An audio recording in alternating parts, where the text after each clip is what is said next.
My cat just took the stinkiest shit. Oh, God. That was an unfortunate event. So, welcome in, everybody, to Fimorth on Twitch and Better Done Right on YouTube. Today, we're going to mess with the laser. We've got a couple things to unbox, which is pretty much the thing we do on the weekends. I try to stream once a week, at least, and that would either be Friday, Saturday, or Sunday, depending as time and my job allows. So, yeah, we do a lot of maker type stuff on this channel for now. My YouTube is more tutorial maker based. I'm just streaming to my kind of like gaming handle on Twitch because I have a lot of friends on there. So that's kind of a weird blend of the two worlds that I make myself a part of. But yeah, so we've got a couple things to look at. One thing I will point out that won't be unboxed are these. Why don't we'll slide back here and look at it real quick. To give myself an audio sync here and get these out of the way. My little agenda stuff to hopefully keep me on track. Never happens, but I still attempt. Just laying that on the floor, and we'll get this out of the way. But hopefully everyone's doing well. I see you in chat, Han. Thanks for dropping a lurk while you get to play in a game as well. Sounds like a fun one. I've seen a little bit of that game. So these are neat. These are little silicone tool holders. And my new friend Sarita showed this to me. But yeah, it's a silicone insert. So you could actually take it out and somewhat wash this. It's not going to be the easiest thing to wash, but you could at least get water in there. It's not going to be a problem. And you can clean two parts here. This is popular for probably like makeup brushes and things, but it's a very general purpose item. So it's got these little shapes that I love, these concentric circles or these overlapping circles. But yeah, just by the nature of the silicone, they kind of deform and conform to different shapes. So you can pop in pins, makeup brush handles, larger things like this utility knife. In certain spots, everything will separate, and yeah, it actually works fairly well and seems to hold it. So yeah, these are pretty affordable. I think if you were to look for one for yourself, since I don't have a link for you or anything, you'd probably look for like a silicone tool holder, brush holder, something like that, and you might be able to pull it up. Very much a kind of a generic thing, but absolutely handy. So I just wanted to show that off for anybody that might be interested before we get rocking and rolling too much here. So I've done some updates in the room. I don't know if I'll be able to show everything with the camera angle, but we'll give it a shot. So we've moved the table more to the middle, the little work table in the back, and that has been very exciting because it's kind of helped everything coalesce a little bit better in this room. So it's given me a spot to tuck away things to the side. My camera cart here, drawer, camera drawer we'll call it. My little accessory cart where old projects go to sit forever. They can slide in there out of the way. And now I can also access the lower shelves on this shelf, which is great. I was able to slide something behind further in the corner, which let me plug in a couple lights into an outlet that's back there. And speaking of lights, some of the biggest updates have been ease of use things, putting things on these remote triggers. So I've got one here that I don't want to press because it's going to turn a bunch of lights off. But it simplifies setup and take down of the lighting in this room to where when I'm done, I basically have 2 switches to press now as I leave the room. I don't have to go around to any individual lights. So all the lights have a stereo light function, which just means that when they receive power, they turn on, and obviously they lose power when they turn off, but they have memory. Yeah, and then I have another remote that's hung up here, and it actually controls lights that I put into the closets over here. And let me see if I can give you guys a look at the closets. You can see a little bit. I'll open this a lot more, and I'll center this one up as well. But now I have a separate remote that I can trigger. And this will be very bright because I have a set exposure. But yeah, I guess maybe that's good because it gives you guys an idea of just how much freaking light is in these closets now. I have mounted 5 shop lights in this closet. I have 2, so there's basically 2 closets with sliding doors, and then 2 shelves that are in there. And the one on the right, I load camera related things. So stands, tripods, lights, lighting fixtures, and then a dry cabinet that holds lenses and cameras. The left side is more project materials and accessories and tools. Though the tools are kind of making their way more to a more accessible shelf out here. So they have their own separate compartments. They have their own separate lighting switches. So I can turn on 3 lights over here, or I can turn on 3 lights over here and mix and match. So we have, well, I say 3 lights, there's only 5.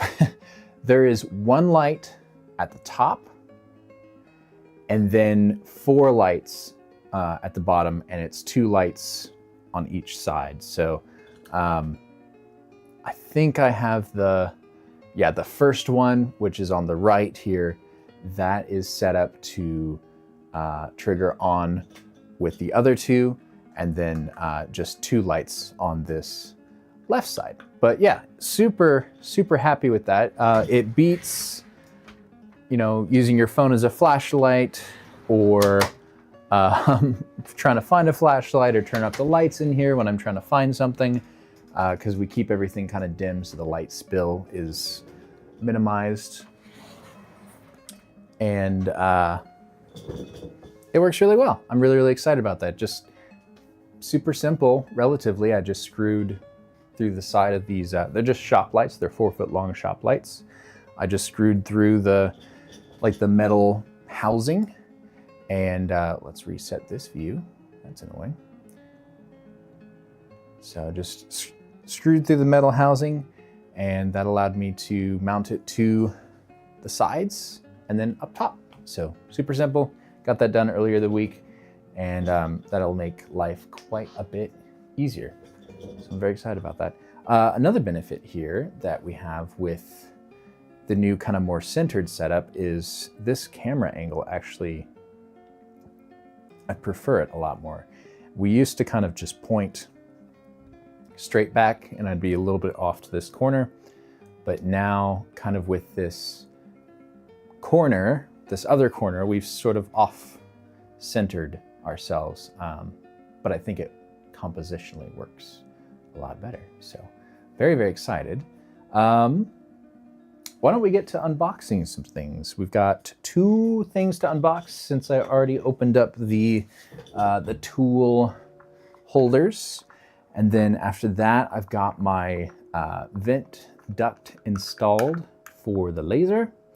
Another change that has been enabled by moving this table into the middle is I mounted the overhead camera to the left of the table, which is essentially just let me flip the camera view the right way for you guys to see. I can flip the camera view in post if I needed to, but that way you guys aren't like, it's kind of makes sense that you'd be standing the opposite side of the table and looking down towards what I'm doing, but that's not a point of view perspective. So now it's an actual point of view perspective. We've also mounted the light on a C-stand separate from our mobile rolling stand, because the rolling stand had an absolute ton of wobble to it. So you could bump the camera and it would move. It wouldn't just vibrate and center up again.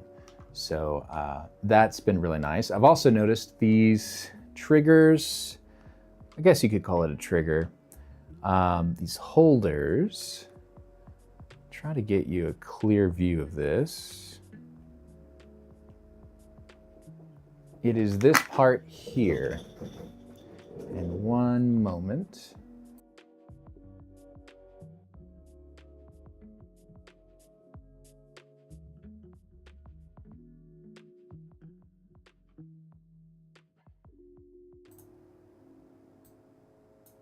So this guy here, you can pull the lever in and it moves up and down, or you can spin it around. And what I realized that's very, very exciting is this kit came with two on the rolling stand. The other one actually fits on the lower tube section of the C-stand. So now I can mount my projector light on the side because it kind of just stays there for a little low angle, kind of sunlight looking effect.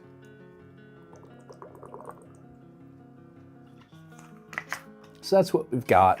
We also have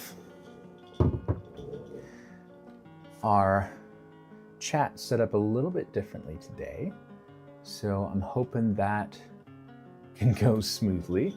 What's up, Cade? That is the biggest water bottle. So I actually had an idea recently. I call this my chug jug. I've been kind of keeping track loosely of certain milestones, like who is my 100th follower, who came through and gifted 5 subs for the first time, something like that. Just stuff that was unexpected to achieve and really nice to reach. And I thought maybe it'd be fun to engrave people's names on the giant chug jug, because this lives in the stream room or comes with me to whatever stream activity I'm doing, because it's absolutely massive. And that's what I need for water. Otherwise I won't drink enough water. So I thought it'd be kind of fun to permanently put some supporters' names on the giant chug jug, so they can get little cameos. And then, of course, what'll happen is somebody will change their name, and I'll forget, and then they'll be on there, and then we'll all notice like 2 years later. But okay, I've got a little snack arrangement, which is very nice. So I'll crunch for a minute, and then we'll maybe take a mute break or something, so I can crunch through the rest of that, so you don't have to hear me crunch for the next 2 hours. But we're gonna unbox a couple things that came in and I'm very excited about. So let's swing on back to this table, and I'll get a little chat preview. Oh, we froze. Okay, interesting. Thanks for letting me know. But supposedly we're back, so yeah, Twitch could be silly, or it could be the hardware encoding for the video. It does seem to stutter a little bit from time to time. So yeah, thanks, Cade. Yeah, I think it's a cool idea. So I'll just get my chat up. And I don't want to hear stream. There we go. Now I can turn away from you guys, and we'll go scene 3. Perfect. Okay, so we have another fun little thing for stream. I've been acquiring hourglasses because I think the aesthetic is really nice. And I've kind of thought of them as being a fun thing on stream if I was doing a Be Right Back or something, just set out an hourglass for everybody to see. So there's some kind of like practical, analog, real world passage of time. Just kind of a fascination of mine. But it's an obsession now at this point. So I have 3 different hourglasses, and now we also have a Newton's cradle. And fun fact, Kate also collects hourglasses. That's fucking awesome. Do any of yours actually go for an hour? None of mine do. I have like 3 to 5 minutes, maybe a 4-minute one, and like a 15-minute one. It'd be nice if I ever had one that was actually accurate. But so now we have my other longtime dream acquisition of a Newton's cradle. This is from Smiles.org, just random brand central, and it seemed to be reasonably priced, to also have an aesthetic I was interested in. So we'll give it a shot and take a good look at this one. Kata also has a Newton's cradle. Hell yeah. So the thought with this is this would also be kind of a physical element to the stream. Oh, these are separate sections. So maybe I can manage to get this all out. Just take the lower section out and then drop this down maybe. Oh,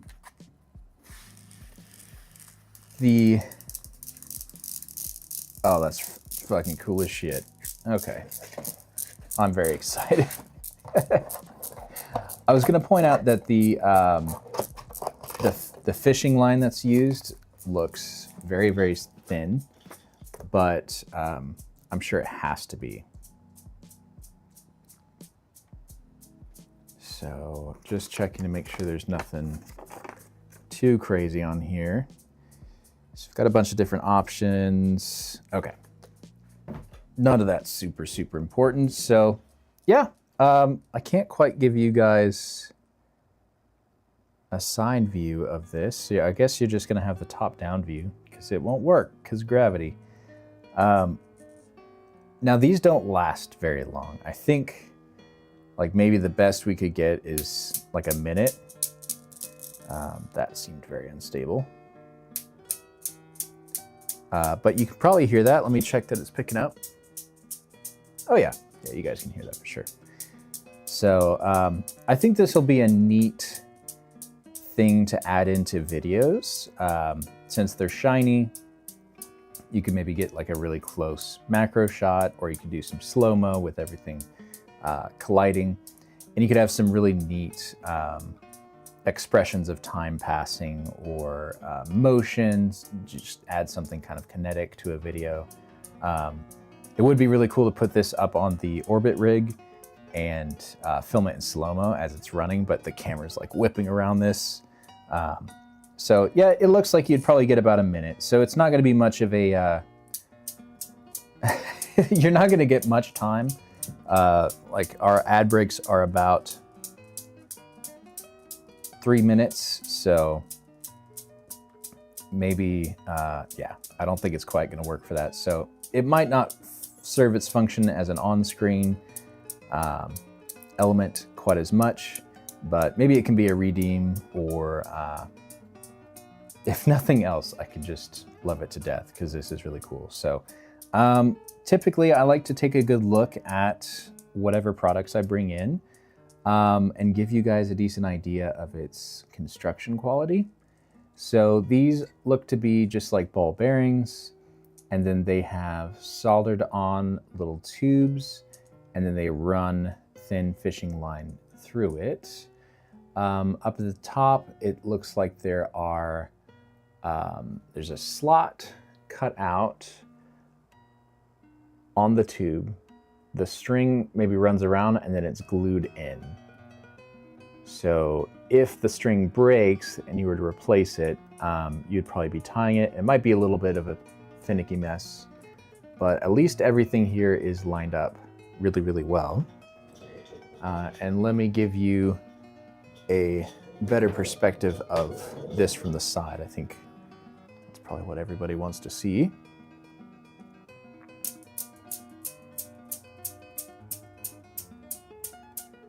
This makes me happy. Just very happy. But across the bottom is looks to be perfectly flat. So it's at least made with some amount of precision. The wood on the bottom is real wood. It's actually a solid piece of maybe oak, like a white or a red oak. And then these bars are actually slightly misshapen. I don't know if I can give you an exact represent. There you go. Cade, thank you for the subscription. I appreciate that. All of my subs at the moment pretty much go back into Twitch. I just reuse the funds to support the people that I support. So I really appreciate that. So we can see it's almost like they make one bar, like they have one jig for this bar, and it's not quite perfectly square, and then they flip it 180 degrees for the other side. So it's slightly out of plane, I think you can see, but I don't think it's going to affect anything. So just kind of a look at the construction of this, so that if you guys were wanting to get the Smiles.org 7, I guess it's the A-7, 7-ball Newton's Cradle, on whatever site you can find it on. This is approximately the quality you can expect from that. So very exciting. We'll try to work this in. It'd actually be fun to make a digital version of that you could incorporate different places. My friend Callum from Kuroku Gaming vibe coded a lava lamp not too long ago and gave it out to his community. So it's like a web page you can go to, and it loads a lava lamp. I would like to just have a lava lamp in this scene at some point. I think that would be cool, but small steps because I get too distracted. Dadi, welcome in. So happy to see you, sir. Thanks for stopping by. Appreciate that. Okay, so we looked at the first item. The next item is related to laser engraving, and it's actually kind of a neat device, and I've got a different version to compare to show you guys just kind of what's available. So we're moving directly into lasers. that's going to be the rest of stream. To give you guys an idea of what we're going to do, we'll look at this next component. I will probably modify it and start using it on the laser rig. And then while I still have the higher resolution theta lens on the laser, I'm going to do a couple things. I want to see if I can remove the oxidation layer on a penny. I think that would be a fun thing to do. I might throw the rotary tool on and we'll cut some aluminum cans to see what the laser can do with this higher density lens. And then we're going to swap back to the old lens, which I hopefully have a configuration file for, and we don't have to configure that live on stream. That would suck. And then we're going to use that to cut some more cards for a long-term project I've been working on. And we're going to follow that up with maybe getting to actually build the dang thing. Though I did have a new idea today for how we could assemble it. So that might lead into some more process and kind of like material process work. But yeah, that's what we got. We got one more unboxing to look at right quick, and we will carry on after that. So this is, what do you call this? It's a table for a laser, but it's, I guess they just call it a honeycomb table.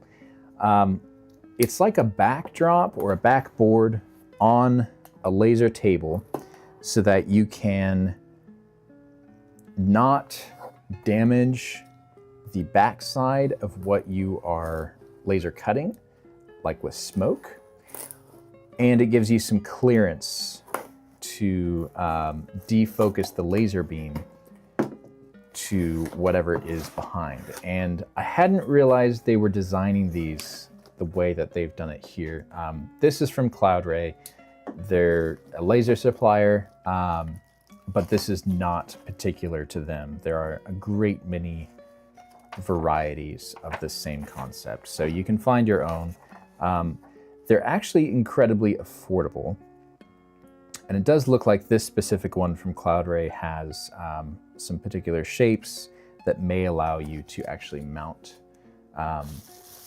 laserable items to it, which could be a very strong reason for purchasing this one in particular.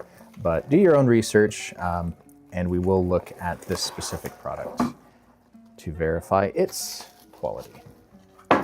So what I love about this concept is a company can make something very cheap if it can ship it to you affordably. And that's what they've done here. They've figured out a way to make an aluminum profile that can be assembled once it gets to you to a much larger size. So they don't have to store as much, doesn't take as much space on shelves, and then because it's more compact, it's cheaper to ship. So you end up saving quite a bit of money. So what I have planned for this is to actually not use its full size, but because it's so affordable, it made a lot of sense to actually just buy this one. But there's these aluminum profiles. I can't tell if I like that sound or if I hate it. But each one is a identical piece, and you just slide them together. And with them all put together, you get a 400 millimeter by 400 millimeter working area, which is the same size as my other table, roughly. This is what I would call a honeycomb bed. And as you can tell, it is, let me give you a different angle here. If I actually press the right buttons. So you can see through, but as I turn this, it's roughly an inch thick. All of those little holes that are made in this pattern block the light. So this is just a way of having your laser punch through, defocus, and then get caught by a backing plate like that. So if you, sorry, excuse me one moment. I have a raspberry seed in my throat. I need water.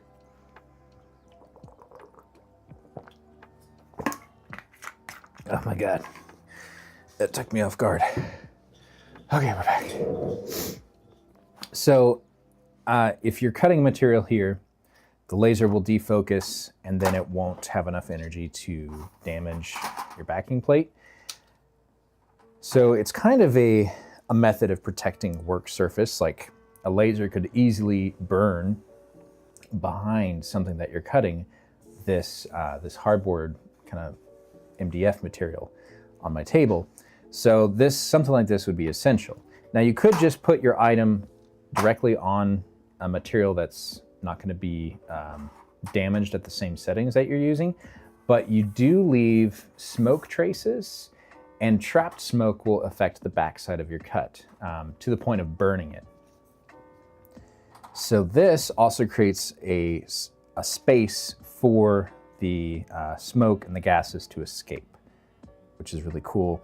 You can even create a downdraft on these to where this is suspended in midair and there's a negative pressure behind it, and smoke will get drawn down a little bit easier. If you're using an air assist, this gives somewhere for the air assist to actually blow the smoke, and start to diffuse it a little bit. So that's the kind of the concept of these, but this is a different style. Now they're still calling this a honeycomb, but it gives you the same depth to be able to have your smoke escape.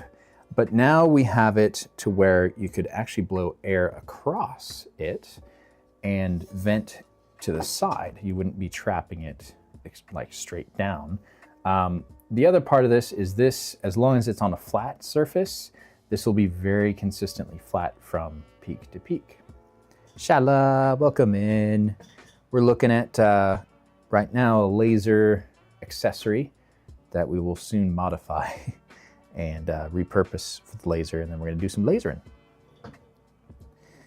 So this specific fixture also allows you, according to their little quick start guide, to mount some T screws to these grooves, kind of like a fixture table, which is very nice. It's nice that you're able to do that, and they just do that because they have this specific profile. These kind of arrows at the top will catch the head of a bolt. So very cool. Now my plan with this is to use it on my laser, but I have a much, much smaller working area than the 400 by 400 millimeters that this does. And I already have a functioning table. So let me pan over, show off my snacks, and also the laser. So this is my UV laser from CommMarker, which this is the laser head. The laser emitter is in the back, and then all the computation and power is in the base here. So it's a little bit jumbled. Maybe I can try to clean up a little bit of this so you can see a little bit better. Right now we have a smaller working area lens, and that has resulted in us having this little lifting table, which has been really handy. But what I've encountered is I don't want to damage the stainless top on this little table. So I put an intermediate layer, which is a thin sheet of aluminum, but that sheet does not stay perfectly flat. And the material I put on this typically is paper, which is not heavy enough to weigh this down. It can also move with the draft fan behind it. So it's been giving me problems, is the gist of it. My thought is if I had a little section of this, it'll be perfectly flat. I can't change its shape because even if the laser does affect this, it's going to defocus very quickly, and it won't have a huge opportunity to really alter this.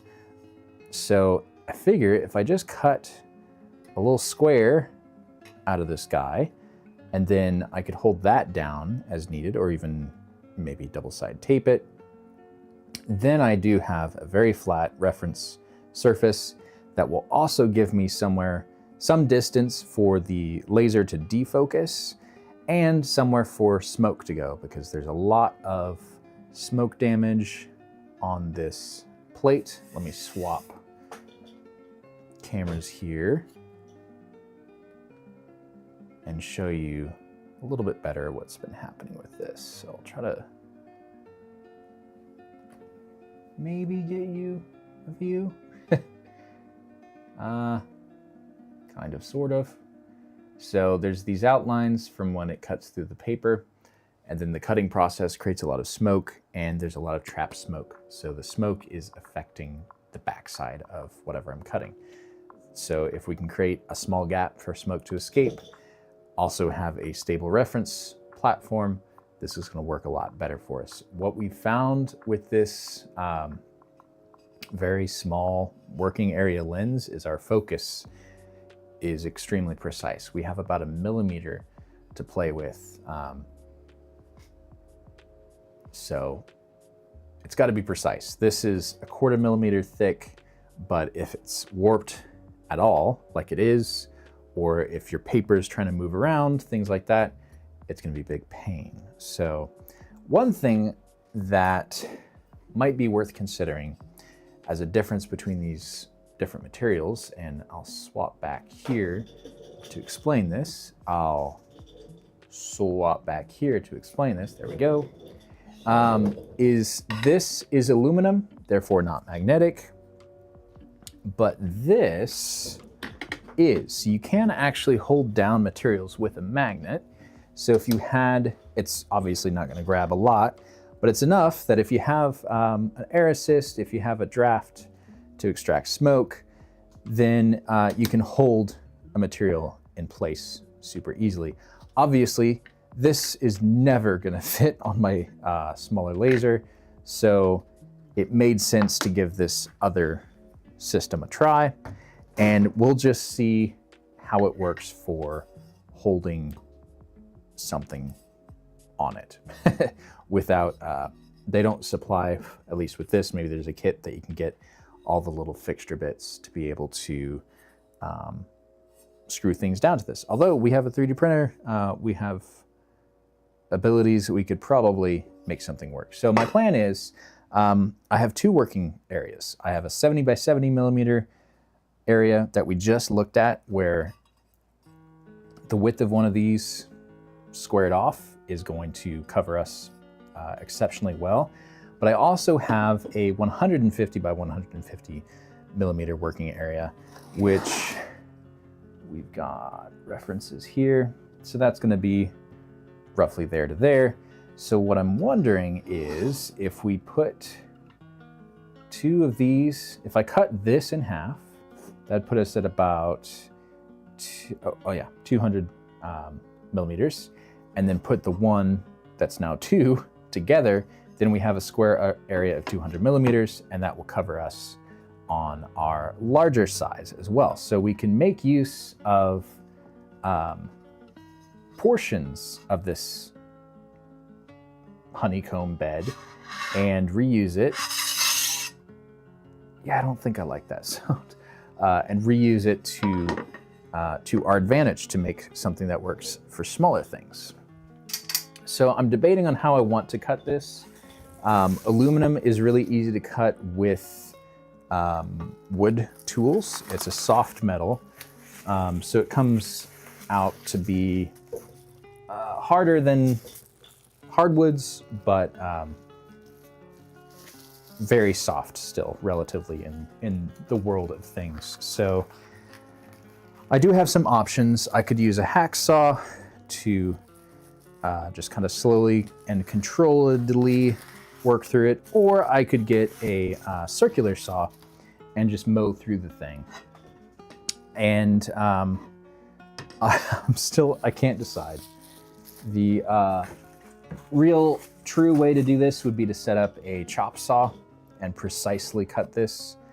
But I don't know if I can be bothered, because we're really just trying to make things happen here. So what I might do is mark these, and then grab a battery and get my cordless circular saw, and then just kind of freehand this, go outside and freehand this, so that we're not getting a huge, oh, we have a vote. Anne Berlin votes for the most chaotic saw options. So the two options I gave, the most chaotic would probably be our,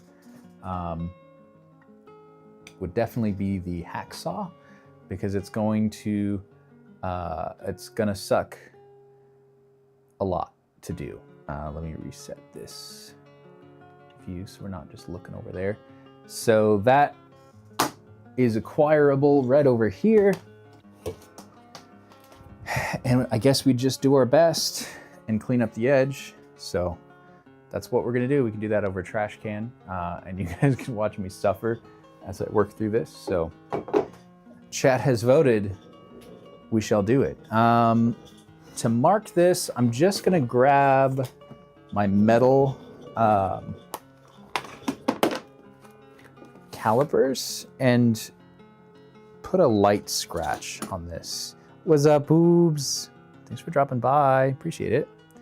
So I'm not a big fan of using a precision tool as a scribe, but I'll make do. I'll make an exception for this. So I'll just verify that this is actually 200 millimeters. So I guess we'll do 4 iterations of 100. Yeah, that's not going to work. Okay, there we go. Very slight line.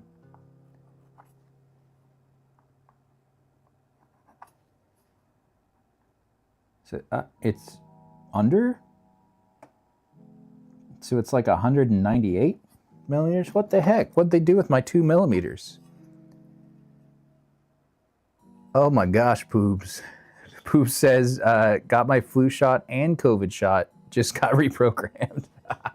And then the gritty ink duck. Oh yeah, super reprogrammed. Let me know when you feel super different. And also don't get as sick as the people around you. So I guess we have our mark here at 200 millimeters.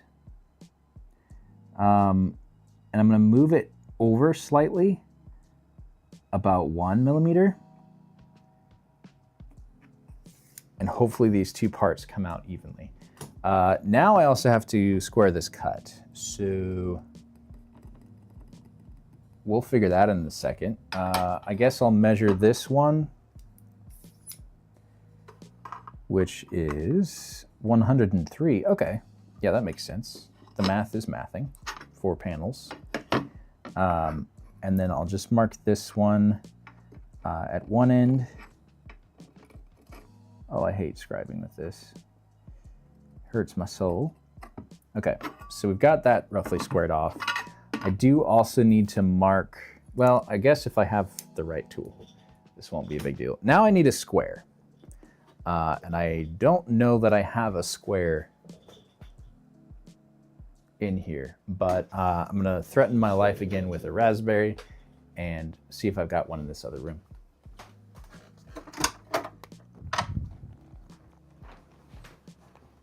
I brought a bunch of tools up from the basement that I figured I'd need again. And lucky me, I grabbed a square. So, holy shit. Damn. Thought I broke my Crocs. That would be a sad day. So here's a square. I don't know what type, but it's a square. And I'll just use some pencil. Pencil should show up pretty well. Oh, that's a huge mechanical pencil. What the hell?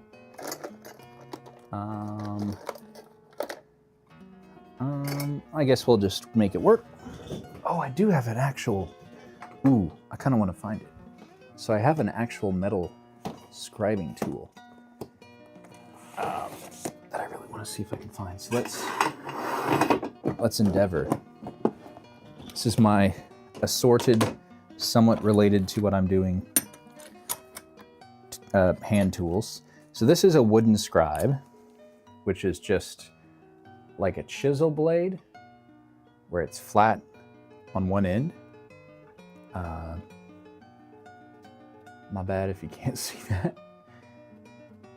There. No. Sorry, my delay on the preview over here means you guys see a lot of out of focus shit. Okay, we're gonna do the classic. Anyway, yeah. So this would ride along a reference line.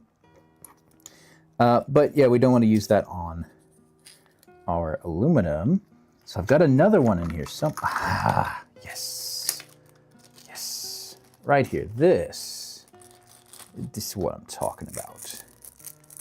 This is a tungsten tip.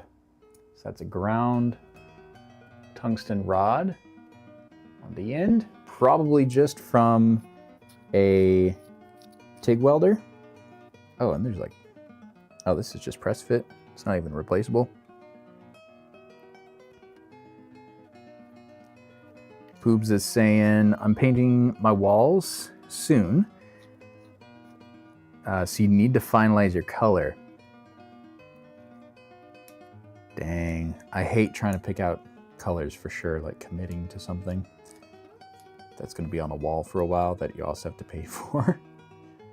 So anyway, this guy, this is for metal scribing. So it's a fine-ishly ground tip.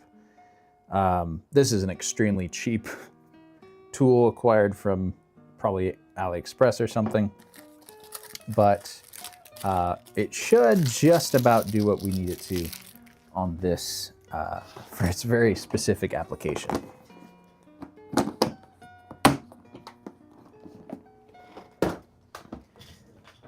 So we've got our reference lines here on our big piece, and all I gotta do is line up my line, hope the square is square, and hold this at an angle that it's going to actually do things. And that puppy left a hell of a line. Look at that beautiful line. All right, now this guy, do the same thing.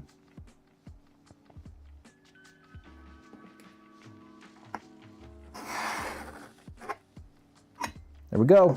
We've got 2 square lines to work from, and now the suffering that chat has voted for shall begin. Let me just set up camera, and I guess I'll get a trash can, which is unfortunately quite full. So that makes life a little bit trickier. And we'll start with this small one. I may adjust or even mute the audio, depending, because this could be literal hell for everybody listening. Why don't we get a spotlight? We'll just make this dramatic. And you can see all my snacks and feel very jealous that I have snacks. Okay, let's plug my phone in because it's gonna die. And then we'll get to cutting.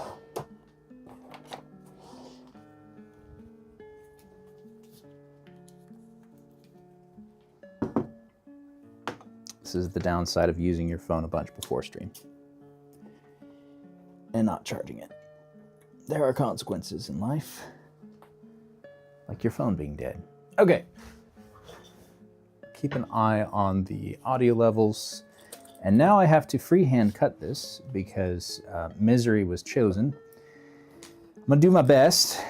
At least we can do this indoors and over a trash can.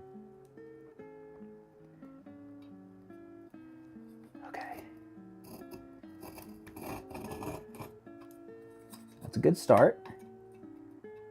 So I'll just try to get to that line.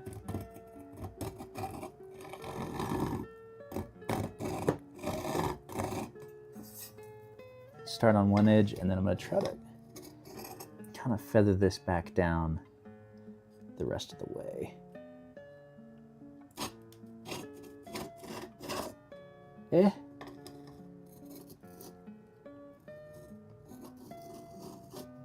I think we're having success.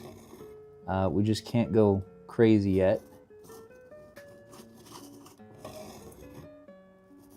Because we do not have this cut really started.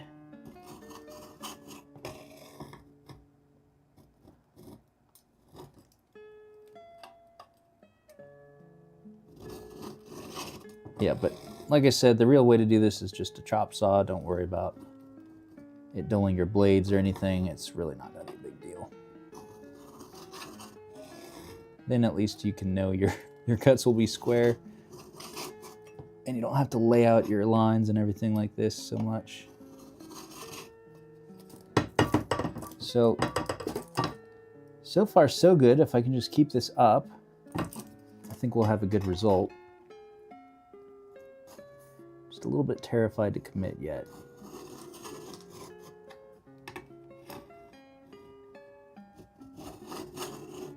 So we're taking this slow.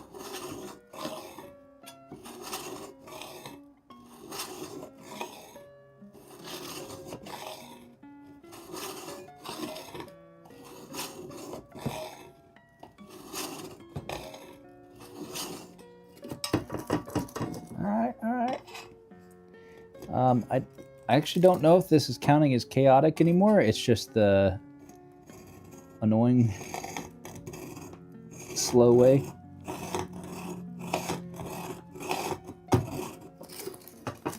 But we're rolling with it. We're rolling with it. This perspective is kind of weird. This lighting's so dramatic. It looks like I should be in a episode of Dexter as Dexter. All right, I think our cut is started most of the way along.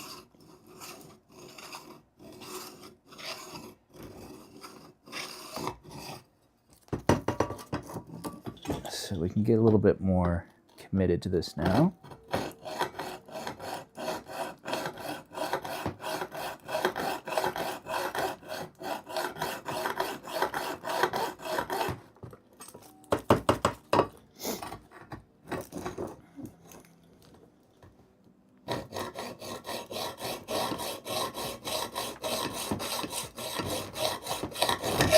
Ah! It's okay, it's okay.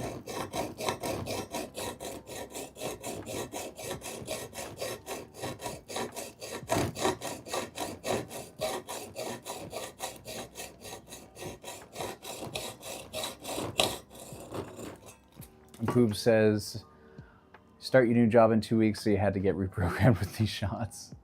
Your left arm is about to be paralyzed. What I've always found for me is some light manual work that incorporates the shoulder. I know guys, they'll go do, if they have like a field or some wood to clear or something like that helps a lot. But if you have any light exercise or light work you can do that just keeps the arm moving, it can help to kind of clear out the soreness.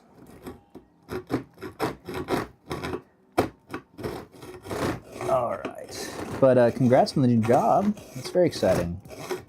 All right, now we're struggling. I think we haven't quite cut through all the way down, so it's catching a bunch.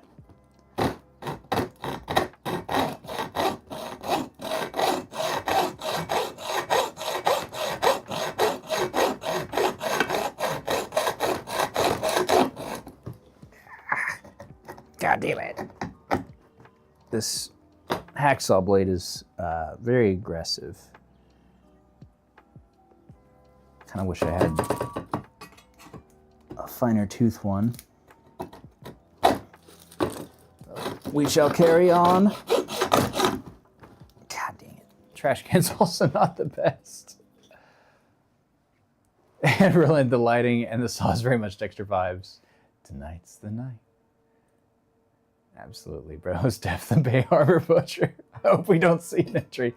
You know, Dottie, if we do, I will just ask you for tips on how to suture my hand, because I'm sure that's exactly your expertise.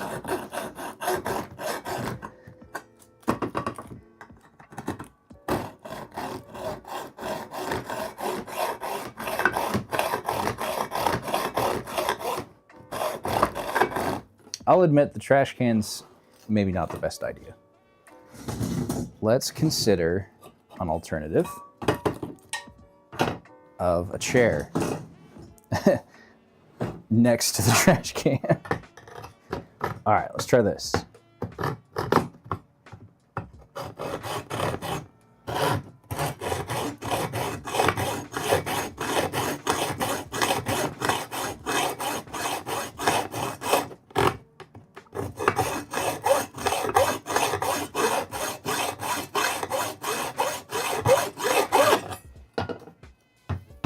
Mildly better.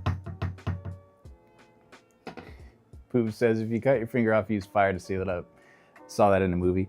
Yeah, like gunpowder. Like in The Revenant. Hell yeah. That'd be dope. That'd be amazing content, wouldn't it? Okay, back to it.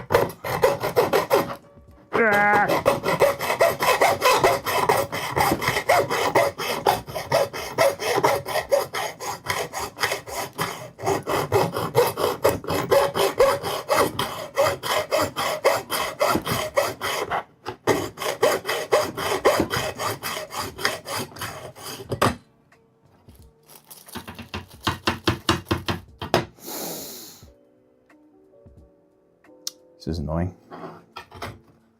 All right, maybe we really commit to the point that I'm going to mute for a second.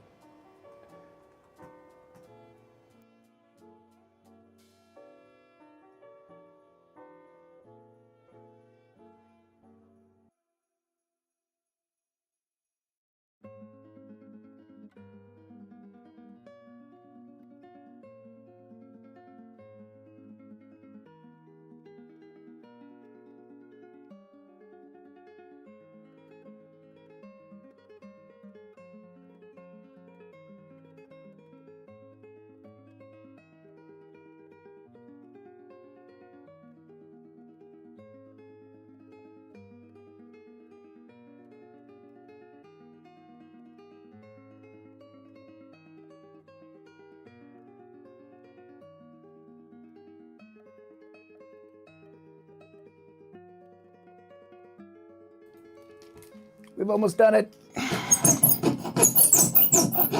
Oh God. That's gotta hurt everybody's ears. We've done it. We have our square. Look at this little guy. Our roughly 100 by 100 millimeter little square, which is actually seems to be quite square. Hey, like very square. Wait, did I actually test that one side? We are within 0.5 millimeter. It's not bad. Not that it has to be perfect, except that it has to be perfect. Impressive by hand. Thanks, Han. Yeah, it's fine. Han, we are modifying a kind of like a laser backstop that comes in sections. You assemble 4 of these sections and you get a really big space. We don't need all that space. So for our one small lens, we've just chopped a square off the end of one. And then on our big lens, we're gonna chop one of these in half and reassemble it. So I was speculating on whether I would use a circular saw or use a hand saw, and chaos was chosen, so I interpret that as hand saw. So now we have another one to cut, which is going to be fun. We just need to, maybe we can do a different angle here. Oh, there's my snacks. My snacks. Guys, look at these snacks. We have cheese, chips, carrots, and raspberries. One of the raspberries did attempt to kill me earlier, but it's all good. It's all good. I agree, Han. Chaos is the best way to go all the time. I'm gonna crunch on a carrot here. It's an excellent selection. Agreed. Okay, so we're gonna do the same-ish and try to start the cut and then go ham.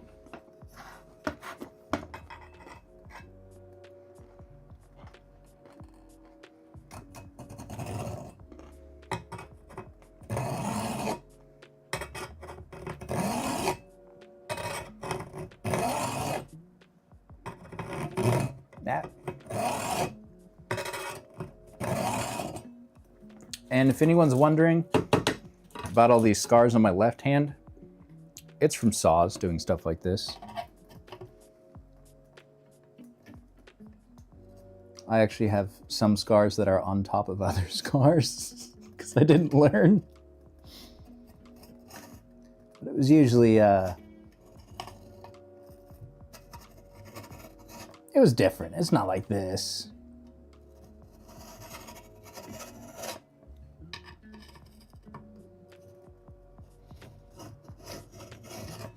All right, we've got that started. I think we mute and just get this over with. I want to know how I got these scars. All right, muting.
We did it.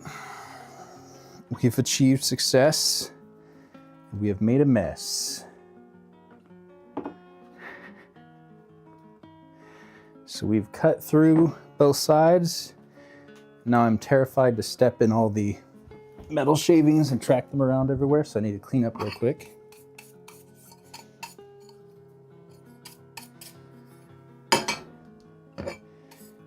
It'll be nice having footprints, shoe prints on the back side of this. Okay, there's that. Try to gather up this crap. I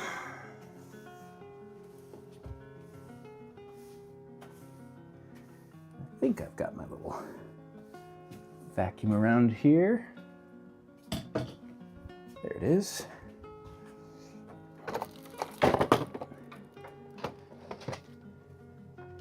I think I'll mute again.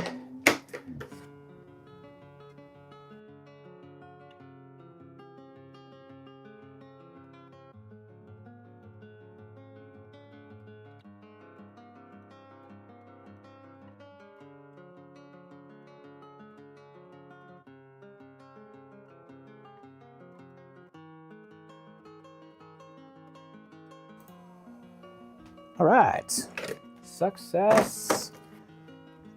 I might turn my little vent on. It's getting a touch warm in here. There's a little bit of cleanup to do on this, I'd say. But we'll give you a closer perspective here. If my remote would trigger. There we go. So here are the pieces that we've cut just with our hacksaw. And they're a little rough on the end, so we might dress it up with a file. But the goal, if it still works, will be to assemble these two. Sweet. All right.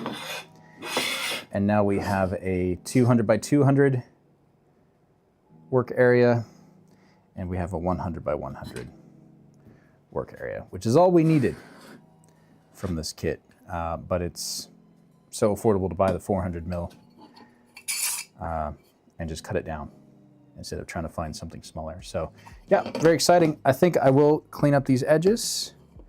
I've got files somewhere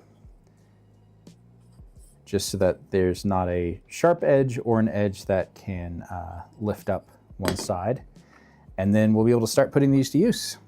Han says, I believe the closest I've ever come to dying was a piece of broccoli getting lodged. Oh my God. It was me and the kids at the house, and they were both very young at the time. Choked bad enough that, oh my God, that you popped a blood vessel in your eye and your entire body hurt for like 3 days. Just kind of stayed in bed for 2 or so. Holy fuck, Han. Yeah, those broccoli sneak attacks are terrifying. I do have to ask though, have you used this experience to justify not eating vegetables at any point? Has anyone ever been like, eat your vegetables, Han? You're like, I can't. That shit tries to kill me. I don't know. I'd be scared to eat broccoli after something like that. I don't want to get taken out by broccoli. I think what I'll do, guys, is take a quick break, scarf down my snacks, and clean up these edges because it'll be noisy, and spare you guys' ears. You fry your broccoli, says Poops. Very cool. That sounds good. Obviously fry, insert anything, and it sounds pretty good, but never thought of fried broccoli. I like charred broccoli, like grilled with some chili on top. Damn, sounds good. All right, I will be right back with you guys in a few moments here.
All right, we've made it back.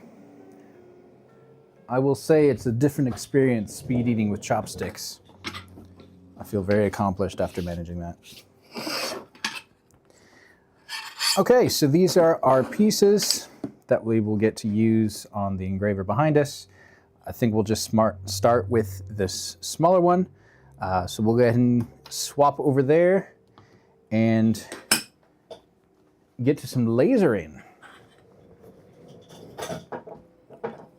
I'll probably need to reset a couple things here. We'll have to go to our first camera. Maybe our top down instead. Or the top down. We'll just get some light back over here. Honestly, I use this really strong spotlight mostly because the safety glasses that I wear darken the image a decent amount, and this helps me be able to see with the glasses on. These bad boys, these fine looking, stylish goggles. So let's get the laser turned on, and now we're gonna have more noise, but we'll be able to start working with this thing. Let me see if I can get you guys kind of a perspective over here. I think this might look kind of cool. Awfully hard to see, but I don't really want to adjust too much of the light in here. So we'll just make this a thing. Oops. It did that thing again where it does weird things. Bring this back over. And we'll just call that position 2. Okay. Head to our first cam. And now we'll make ourselves a second position.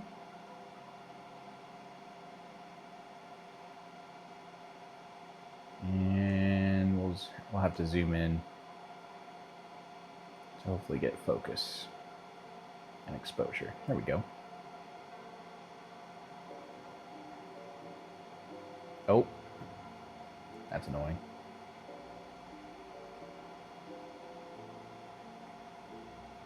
Nope.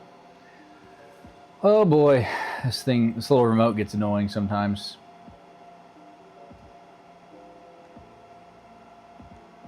I should probably do it in the software if I really struggle too much. I'm trying to find where it's going to focus consistently. That may work there. All right, position 2, please. Okay. So we'll call this position 1, position 2. Okay, that seems to work. So we've got our little lift table here, and now we have our new plate to go on top of that. That's very nice. You could measure the thickness of it, but I will probably just reference from this surface to our little reference line, which I know needs to be 201 millimeters.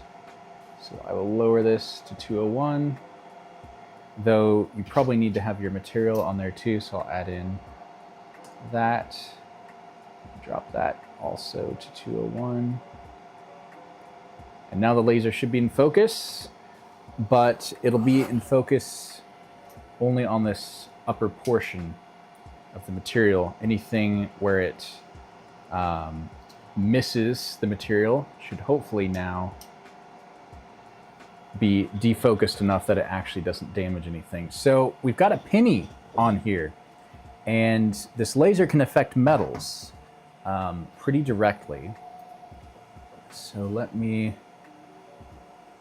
move my little preview over, and I will load up the laser control software. I use Lightburn.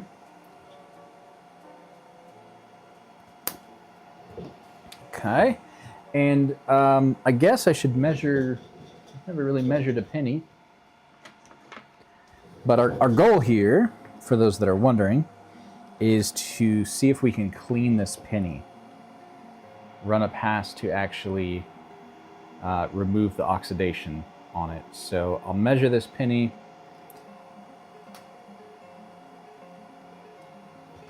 Here. And it comes out to 19.1 millimeters.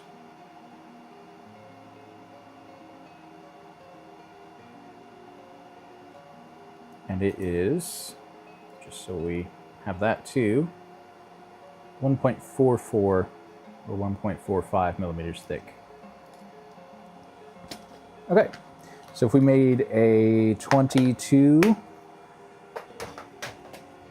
millimeter box to go over this, I think that may work.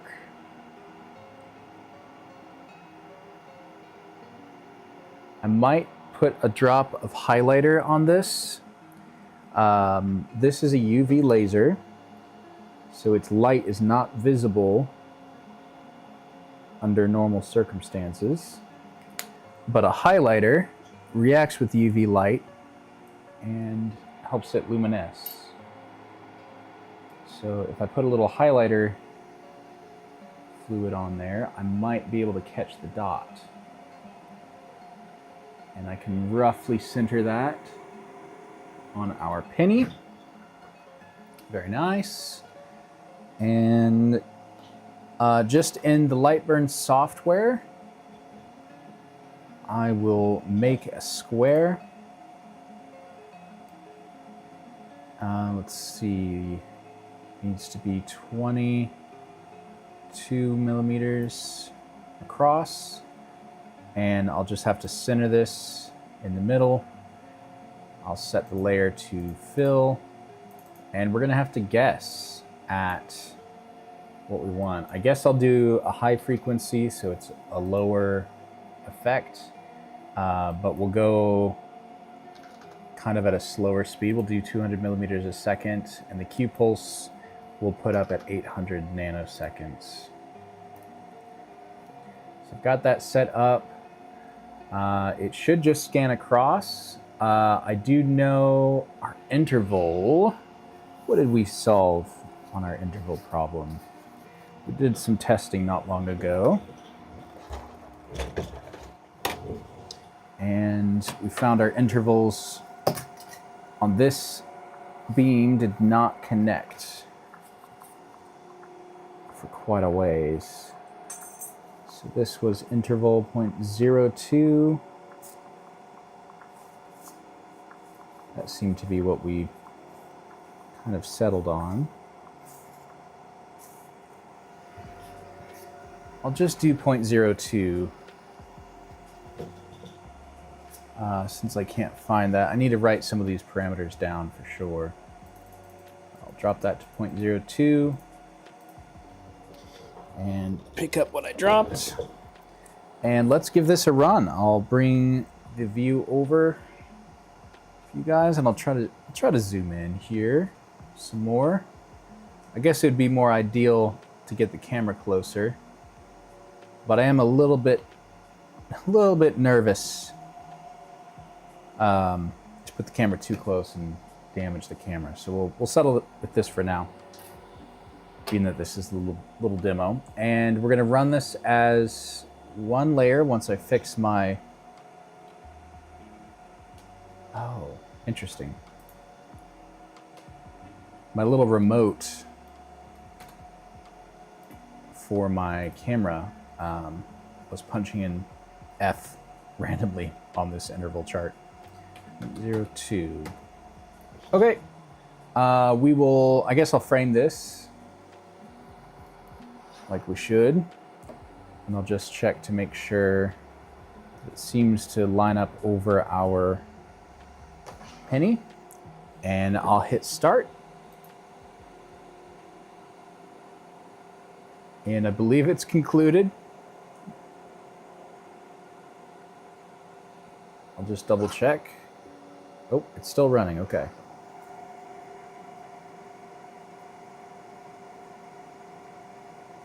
I hadn't looked very closely at it.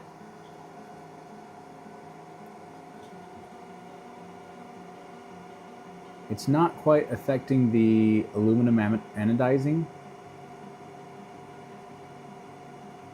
Oh, it's cleaning the penny. It's actually cleaning the penny. That is crazy. I might need to get this on Droid Cam.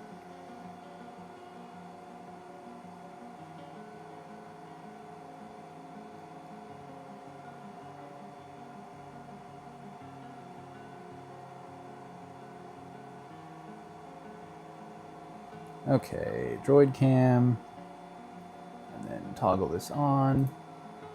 Oops, that's the wrong thing. There's that. Should start connecting, please.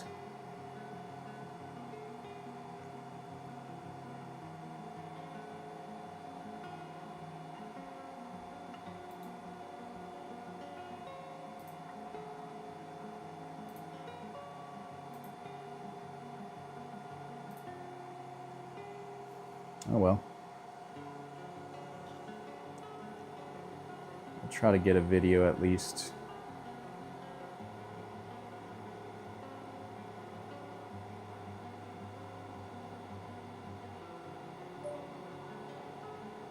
The last little bit that's getting cleaned off.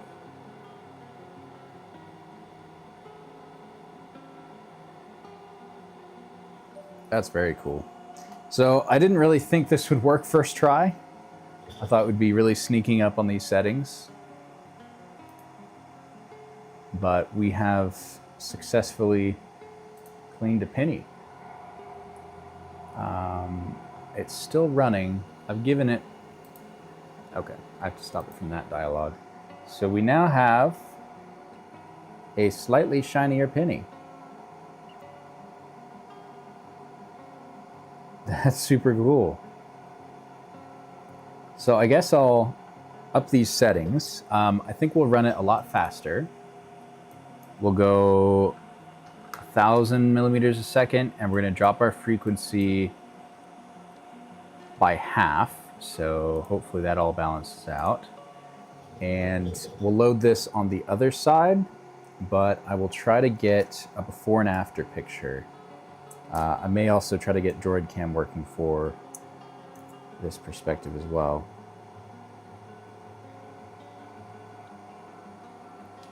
So I'm trying to figure out where the heck we're going to put the penny to get a little shot of it.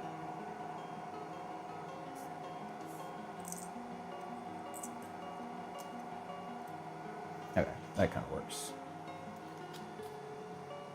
So this is our penny before.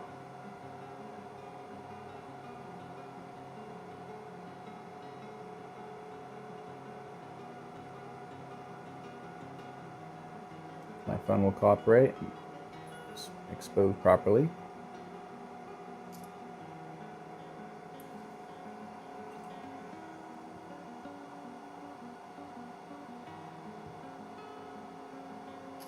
Oh, why'd you just defocus? Garbage.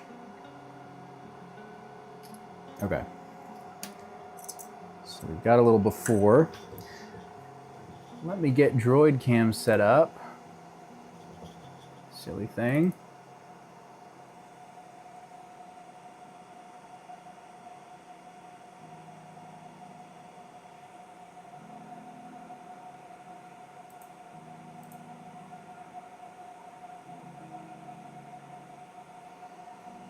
Which it's taking a second.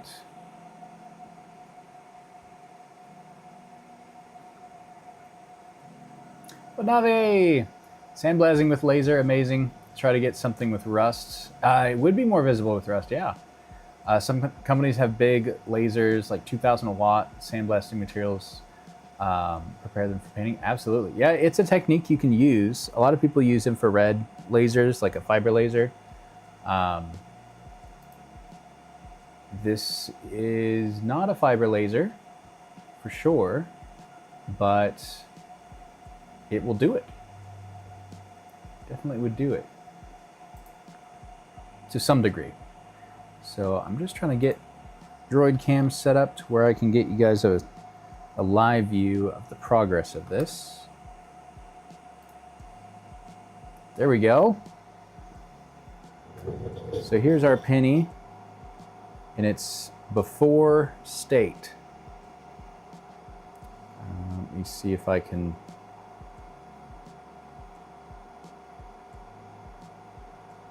get this to switch cameras a little bit. I'd like this to go to an exact 3x, but we'll crop in slightly from that. So yeah, this is a 2000s penny. Looking roughly in that state.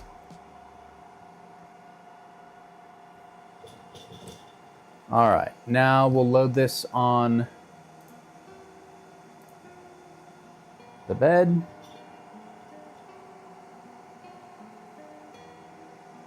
And I'll probably do the same thing again and put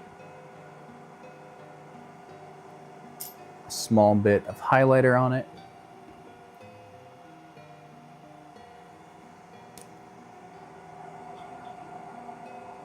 Just a drop in the middle.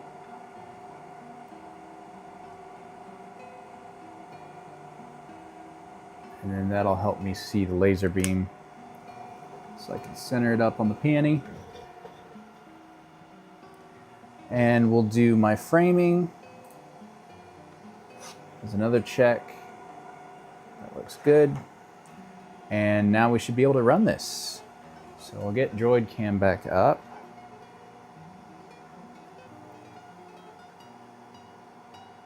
And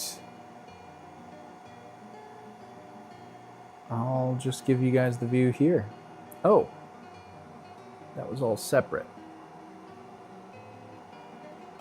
So I'll just reset this view.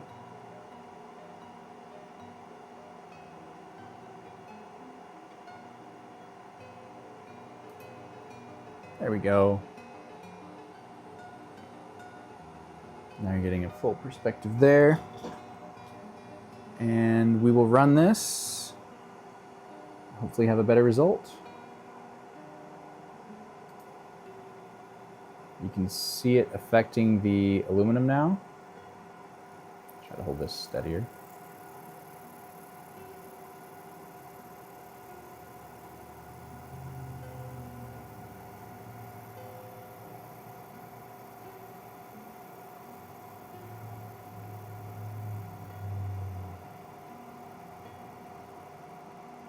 Very cool.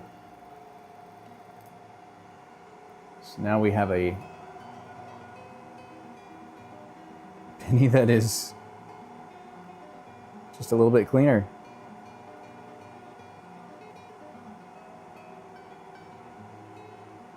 That's awesome.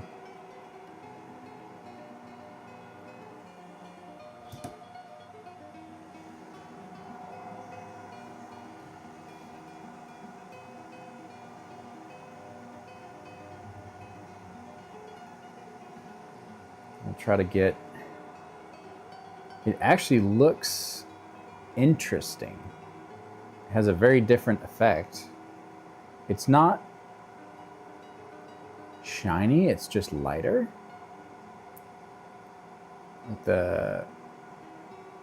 It's probably because it is tiny lines that have been used to clean it.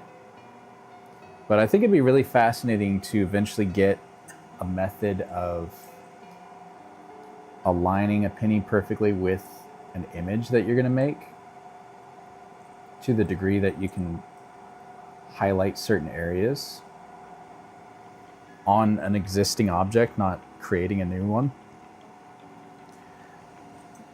Oh, my penny moved. All right, come on, phone. Try to get my photos here.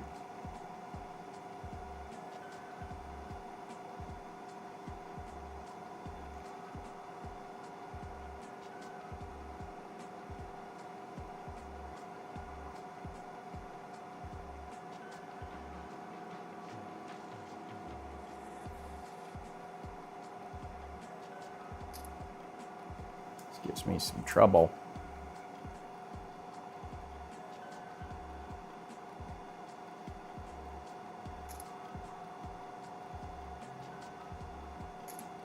All right, very cool. Let's throw the rotary on here now. Very curious how that works. And we also know that we have some settings that will work decently. I think you guys can probably see this. Not terribly well, but the backplate performed its duty, and the light is actually not as defocused as I might have thought it would be, given the little bit of depth that we have to work with there. But it was still neat to see for sure. All right, so we're gonna swap all of this stuff around, and we're gonna load in a different device. This will be a rotary tool.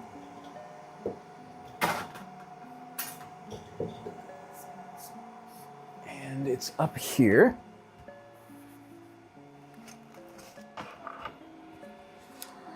It's this big old thing. So this is a Chuck rotary tool that you can get from the same manufacturer that made this laser. And we're gonna try to load aluminum cans on this and cut the ends of the cans off very cleanly. So I want to harvest the metal from the aluminum can as flat sheet metal to use for some different projects. But if you cut it with scissors, the edge is always rippled. If I made some kind of can cutter, that would take longer. And I have this tool here, so why not try to use it? So I wonder how we want to get this aligned with everything that's on here. We might align it a different direction than I anticipated, just because we have the duct right here to kind of contend with. So I'll steal back a couple of these mounting screws, and we'll use them to align and tighten down this bed here. Getting this pretty well aligned is going to be important. I'm thinking, kind of makes sense that it would need to be. So we'll do our best. And I might as well put the lens cap on while we're underneath the lens. So I'll grab my square from earlier.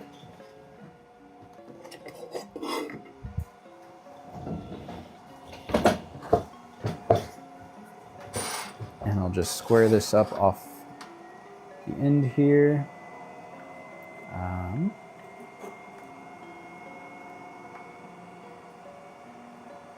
Looks like we're actually doing pretty well. And I will snug this down. I'm actually wondering if I'm in a slightly bad spot for what I want this to do. But we'll give it a shot. So I'll grab a can, and let's get this aligned a little bit better.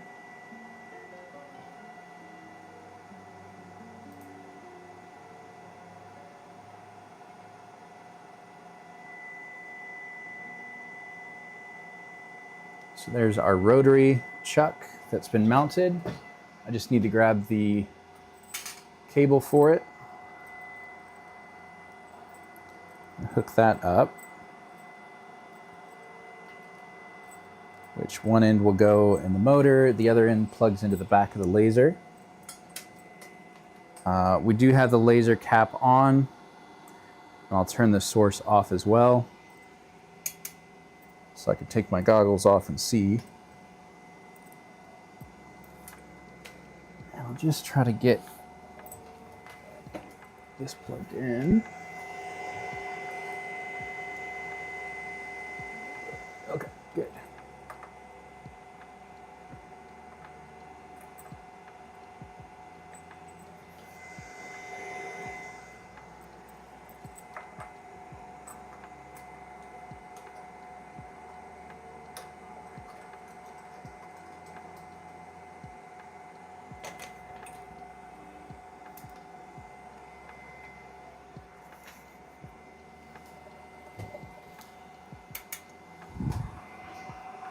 Okay, goggles are back on. Can turn the source back on so it stays ready. And now we can kind of start aligning things a bit better. So I'll plug in the cable that controls the rotary and make some adjustments here.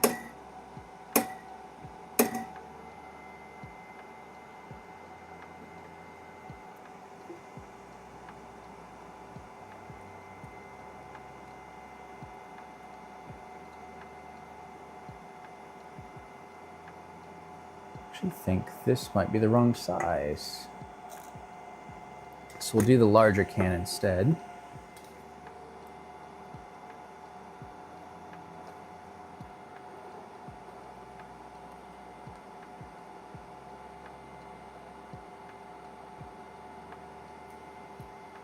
I actually wonder, with this, do we want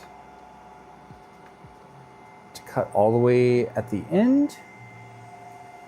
Probably not all the way to the end of the can, because I feel like the very bottom is the thickest metal, and then it probably tapers somewhere in there. So we might actually want this whole assembly slid a little bit. But I guess I don't have to line up perfectly under the beam. I could probably arrange this a little bit differently. I'll leave the support clear outside of this, and then I have to go into laser tools, I believe, and set up the rotary. And this will be the chuck.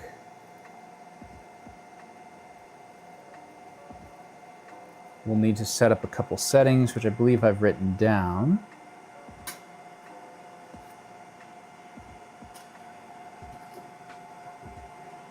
Which I have a little sheet with.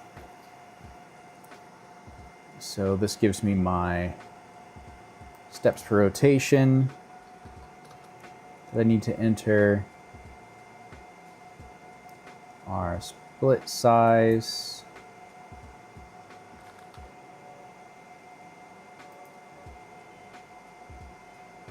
and then we need to know the object diameter. So we'll get our calipers again.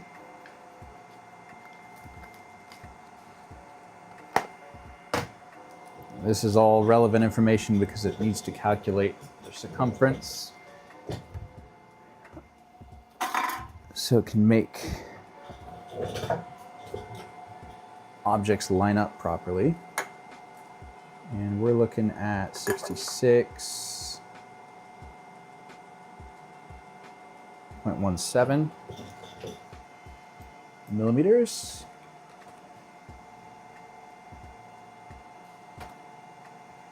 Just go back to this rotary setup.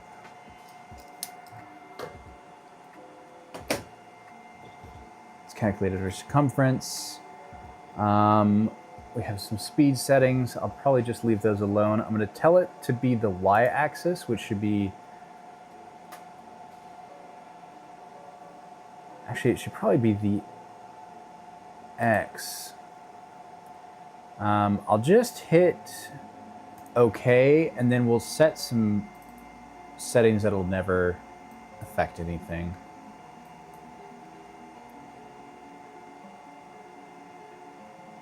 And this replaces one direction of movement for the laser with rotation of the chuck.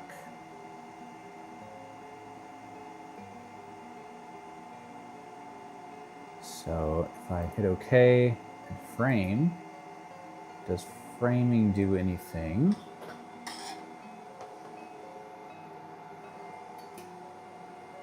Okay, so framing gives us this, which is for some reason off center.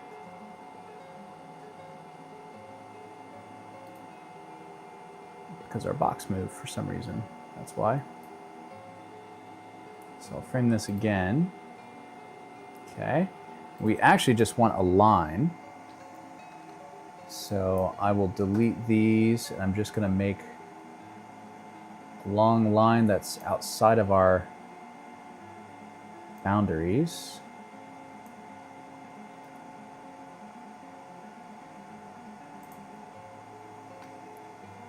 And I'll tell this line to be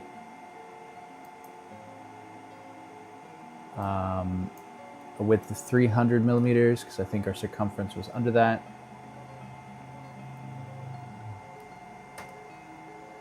Which is now well and truly out of boundaries for our laser. I'll roughly center that. I wonder if I frame this now, what it's going to do. It doesn't want to work. If I run this, that also doesn't want to work. So we may need to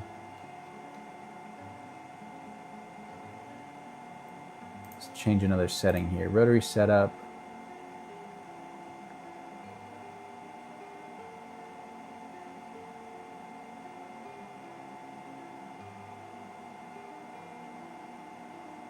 Interesting.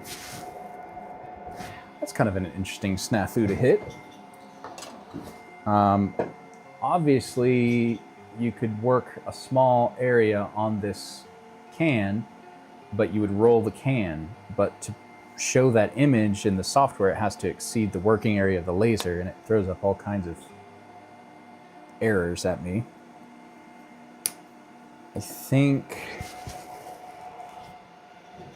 I'm sure there's a way of overcoming this. But the easiest way to do this would probably just be to go to Google.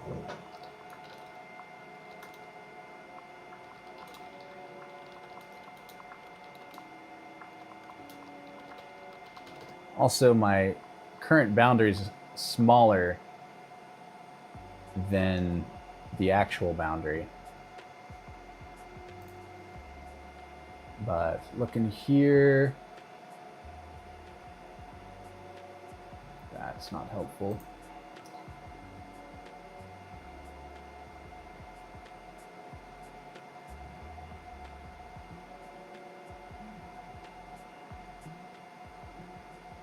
I see what it's trying to do. So we'll start small for now.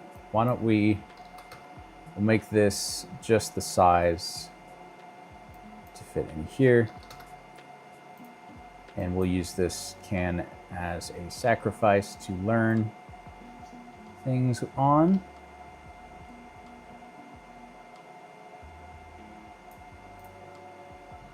So we'll have a little line here. I'm actually gonna, why don't we make a quick little design? So I'll plug in this other camera, which has an awfully short cable, which is annoying.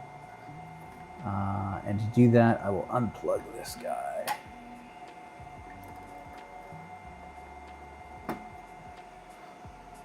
Then I can get you guys a view of this.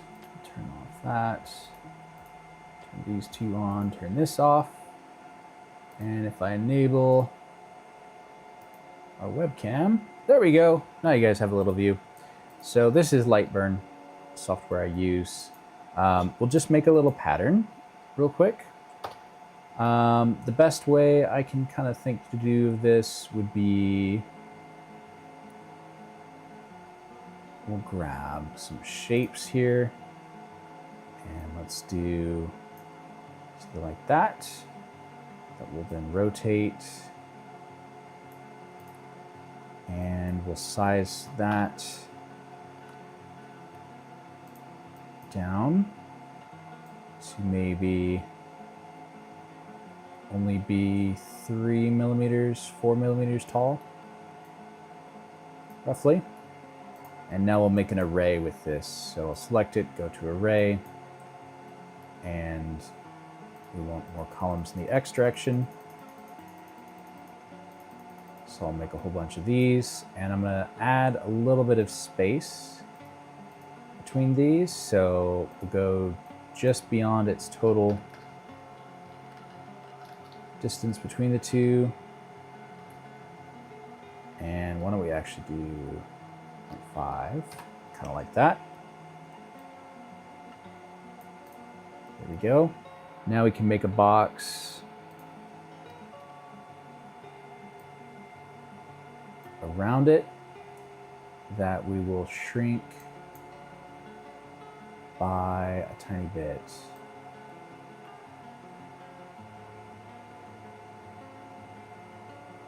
Something like that, and then I will duplicate it, make the next box slightly taller and slightly wider. And I should be able to use these lines as cutting tools. So if I do this right, if I can remember this, I should be able to use one layer to mask another layer. And this should be one group. So I've selected both. Let's see what our tools gives us. We could do a Boolean, actually. So let's look at the Boolean assistant, which will bring us up a variety of options. And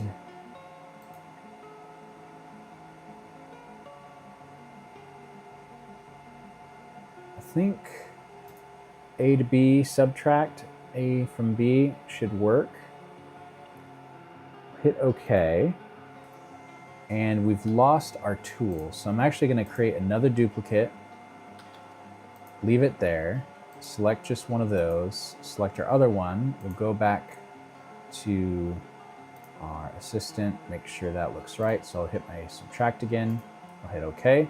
Now that's left me a line that runs around there. So I can select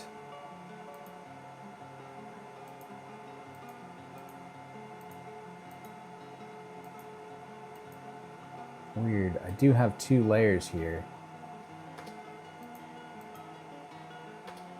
Okay.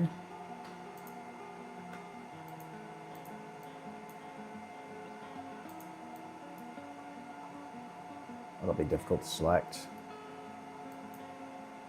I'm going to move this to another layer and we'll hide it. And now I can select these two, which these will be set to fill. So if we look at our preview, they will fill in this way between the lines. And then this other layer, I think we also need to set to fill, but we need it to fill in a, actually that might work. Getting the middle parts to fill, I would think that would be doable, but you may have to invert it somehow. But I think for just the little pattern that we're trying to make, this would maybe work okay. But here's our base Boolean. So these aren't full shapes, which is probably why it's not trying to fill those in. And that's okay. We'll just leave that. And then we have our border around it. So now we have kind of a pattern that we can try to do something with on this can over here. So we've got the can. And hopefully that exposure won't be too bad. I might just drop the total exposure here.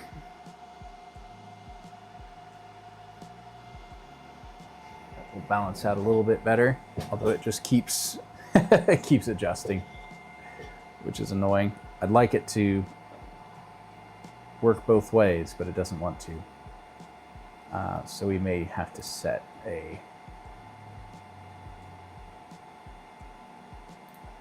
constant exposure here.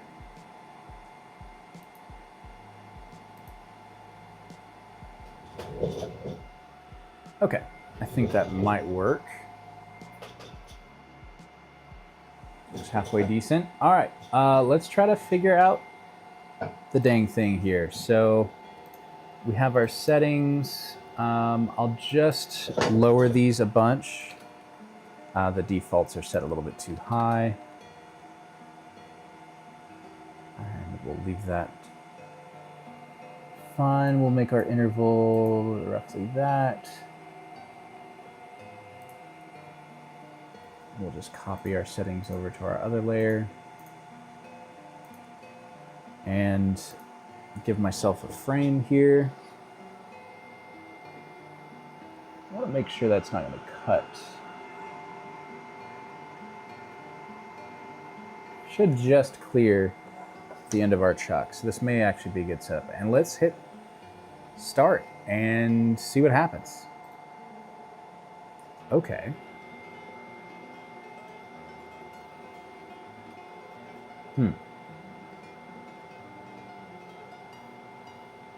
That's actually really freaking cool. Why was that affecting it all the way over there? Oh, we're way out of focus. is one thing. We've never focused this. So that is actually our focus spot. Really cool, but that is not working with the rotary. So we'll need to go back to our rotary setup.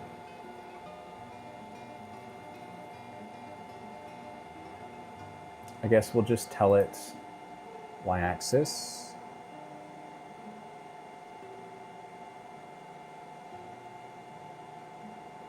Okay.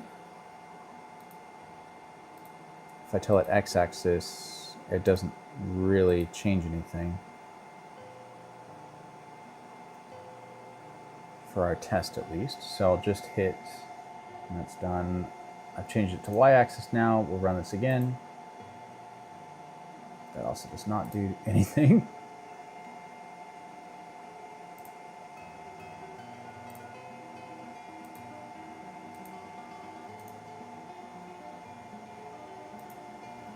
Well, that's annoying. So it's supposed to move the laser in one direction. It should be moving up and down and then turning with the rotary. So why no work? Ah, we never enabled the rotary. So we'll hit that, try this again. Okay.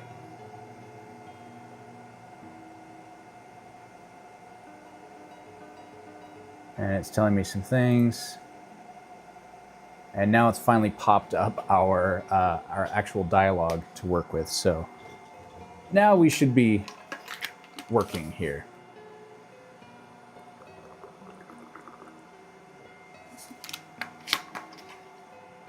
So I can jog this. There we go. Let's tell it 0. Way over there. Okay. And I can change the 0 point. Very cool.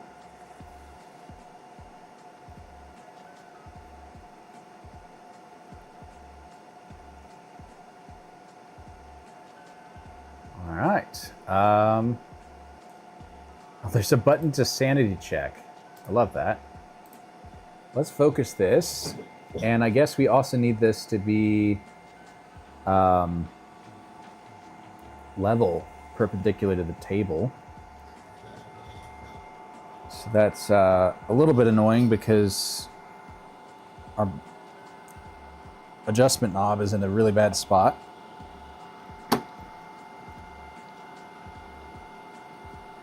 But we'll just freehand that.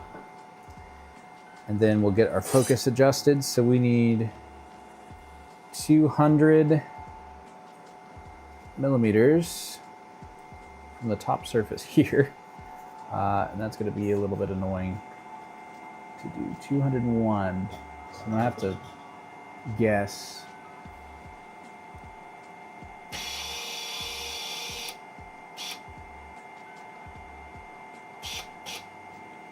That might work.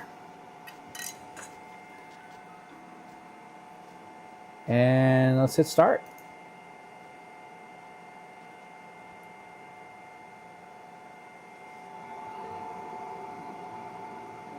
That's more like it. I can tell with the stepping that it's doing, it's actually shaking the can.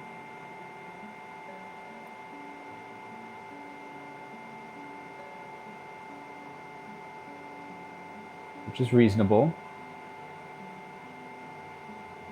But ideally it wouldn't do that. Maybe it perfectly syncs it up. But visually to me it looks blurry, kind of like the Flash.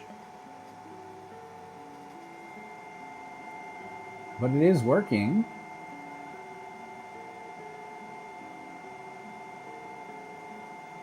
And these tiny, slow settings, these weak settings that I picked out are removing the paint from this can just about perfectly.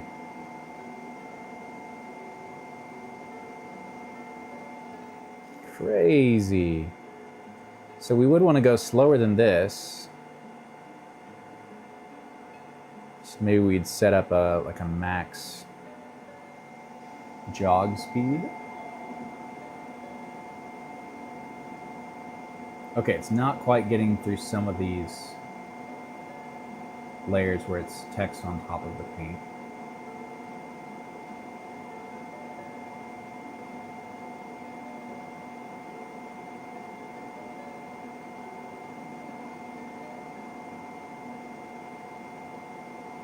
It's really cool to watch though.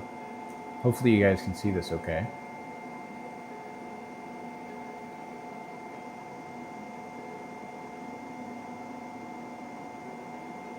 And I'll try to take this off to show you what we've done once this finishes up in a second here.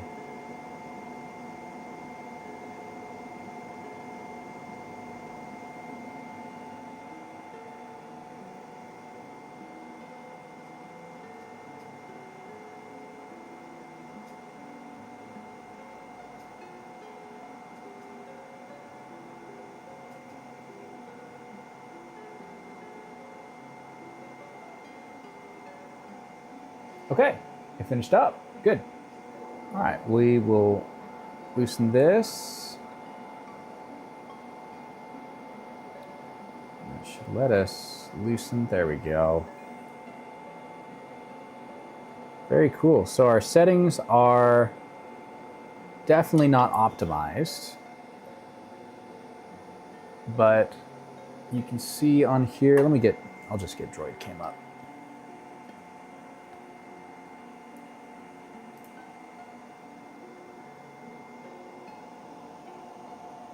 That's what we've done. Transferred our pattern to the can, but it's pretty fuzzy because I think our settings are off on the rotary, so it's moving much too quickly between steps. So I will try to adjust this. And I think what we'll do to do that is go back into our rotary setup, and I'll look at our motor speed settings.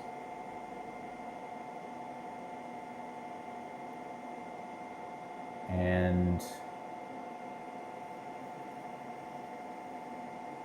I think I'm going to lower our max speed, because that was 300 millimeters a second. So we're talking really, really fast. So this should have been much slower. But this is now in pulses per second, so I guess 12,800 pulses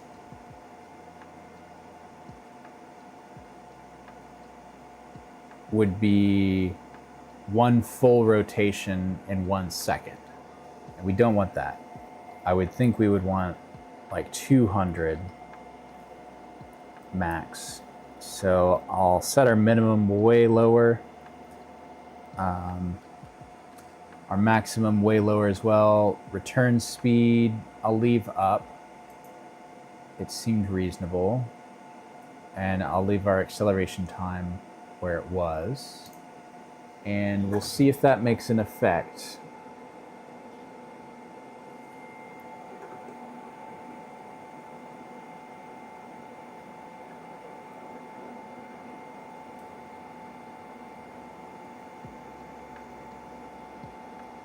Okay. I don't think I want to change anything else, so let's just run this again and see what starts to happen.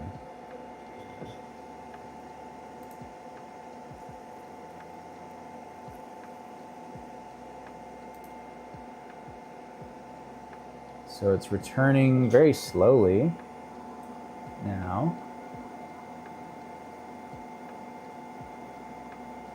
But we're not getting the blur anymore where it's jumping between.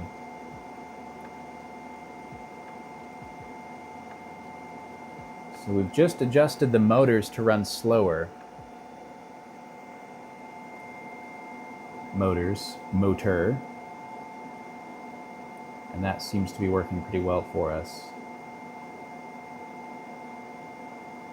I do want to see if it gets through all this material. It's not quite getting through the barcode area, so our settings aren't quite dialed. Then again, we're not really trying. This is just to get the whole thing set up. We actually just want to cut this can at the end of this, so getting a good result here should let us experiment there. And I hope it may be showing up for you guys. You can just barely see it light up.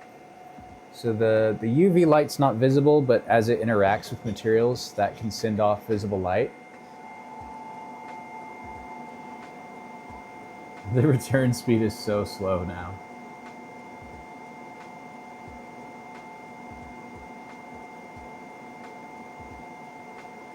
But this is working a lot better.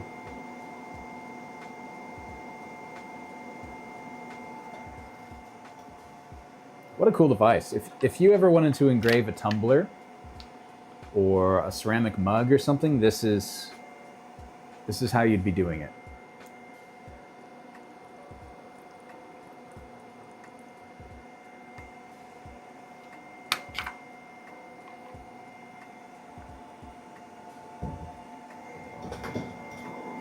That is coming up much cleaner.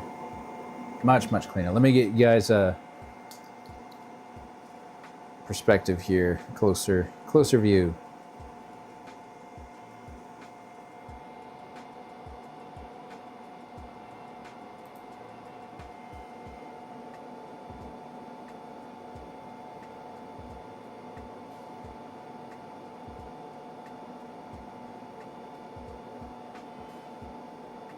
I'm sure you can optimize the order of operations here. It seems to get to the end, go back to the beginning, and then start the next one.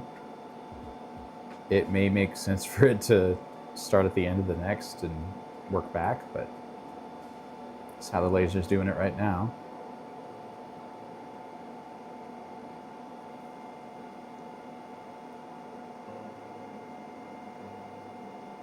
But that's really cool so far. I would like to do glasses. That's partly why I'm so excited about this UV laser, is it can affect glass directly. You don't need an intermediate material to interact with. And that means I can load a glass on here and have it etch Well, I could have it etch the outside of the glass or the inside of the glass, inside the wall of the glass, depending on how I focus the laser, which is actually a really, really interesting idea that I hadn't thought of before. If you were worried about collecting dirt, debris, bacteria in the actual etch, like the sandblasted etch, then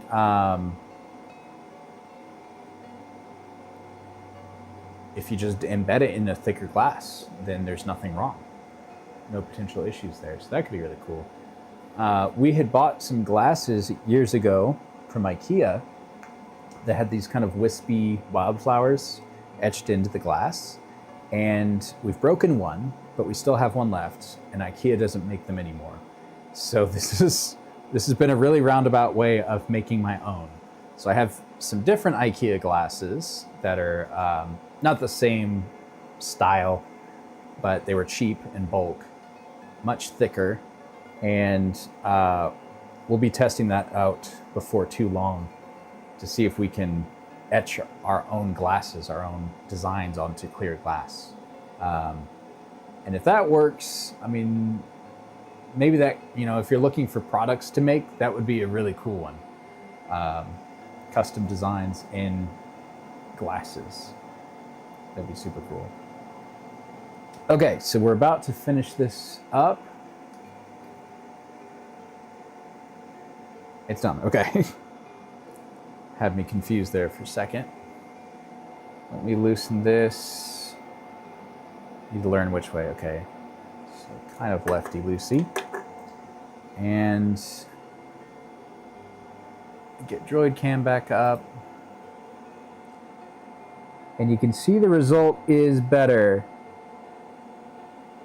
Much cleaner. I'll try to, let's zoom into the next lens here. So this is the first version over here. That's the second round. Still not perfect. I think there's still some timing and alignment to be done, but we've gotten a much better result there.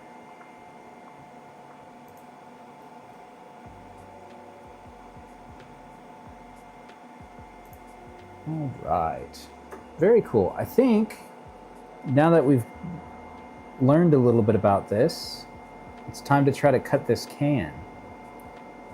And I think we just load this back in. I'm trying to think. I want the most useful material. So I'm going to look at the jaws that come with this. I'm going to turn off the laser source and cover the cap. Put the cap on so I can move about a little more freely in the room and be able to see. And let's do that perspective. Okay, I think I put the laser tools over here.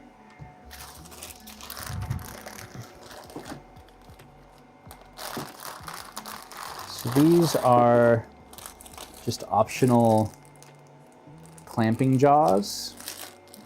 I think we need to install these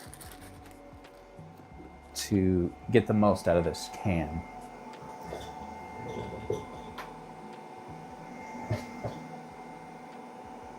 So we should be able to remove the existing ones.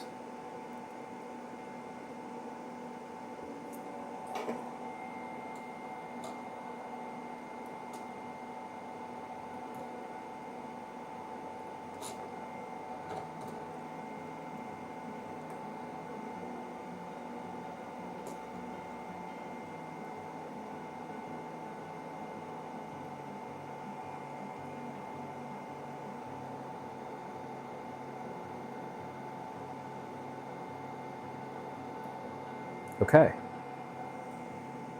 so there's one of our clamping jaws. Don't know if you can quite see that. It's got a couple screws. I'll just pinch those screws drop them in this other jaw that has 2 steps instead of just one really long jaw, and that should, hoping, let us grab this can slightly differently. We'll see. This might not actually work in our benefit. Maybe we need to work on from the other end of the can, but we'll give this a shot, and this should be a little bit more versatile at the same time for our other size of can.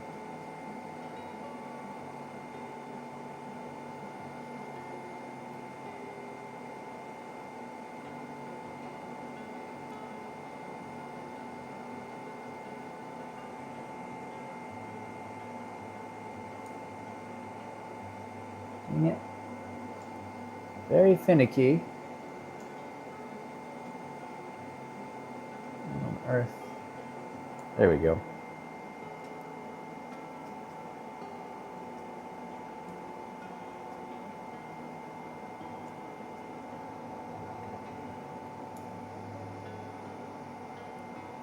All right, 1 out of 3 done. This is kind of tedious, but you know what? It's excellent content. All right, there's the other one. Swap these little screws over.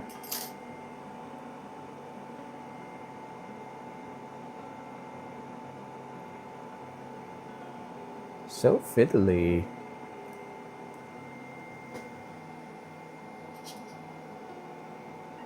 Okay, line this up.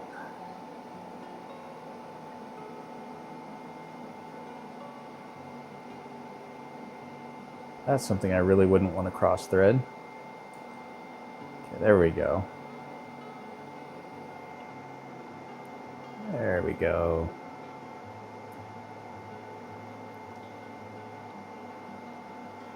So one of my thoughts with this, if I can get the glasses to work, if any of my streamer friends wanted to do merch with like a tumbler or glasses or something like that, it'd be really cool. Like, especially if they had a design already done, but they were like in the UK or something, and shipping would be prohibitive to the States.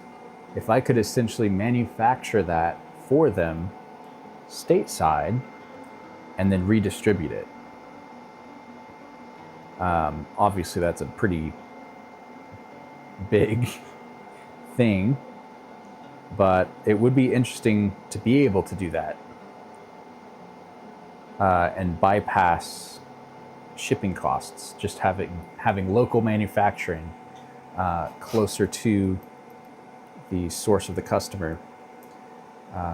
Distributed manufacturing is basically what it is, and that's what is so fascinating about 3D printers. It is global manufacturing.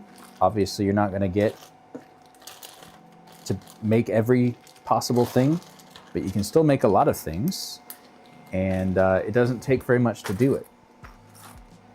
Once you have all the settings, all the models and everything programmed. Oh, wrong camera. Also wrong camera. There we go. Third time's the charm. So while my glasses are still off, I'm gonna try to get this clamped. Dang. This is going to be challenging. So it doesn't clamp down enough on this side or that side. This may not have been worth my time.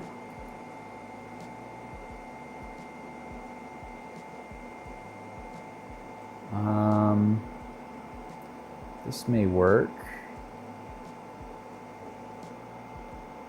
So let's jog this. I'll just tell it 15 millimeters. And we'll actually reset this setting in the rotary setup. We'll tell its max speed to be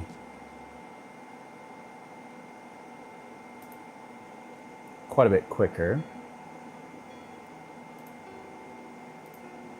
And then we'll try to jog this again. I'd like this to really move. I'm just looking to see that this isn't wobbling up and down, like we don't have it centered. It's looking okay. Looking okay. I think I can just tell the laser beam to go like up here and do its thing up there. So we'll try that. Goggles going back on. We'll enable the source so it can heat back up. I'll get a little bit of water.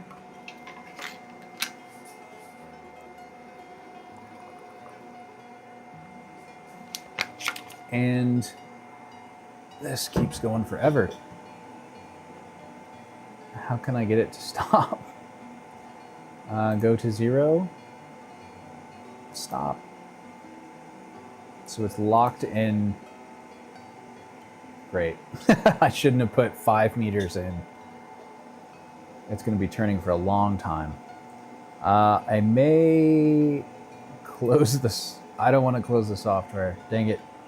Actually, I can. I can close the software. But it's still getting the command. So we're going to turn the laser off entirely. Lightburn should add some kind of cancel.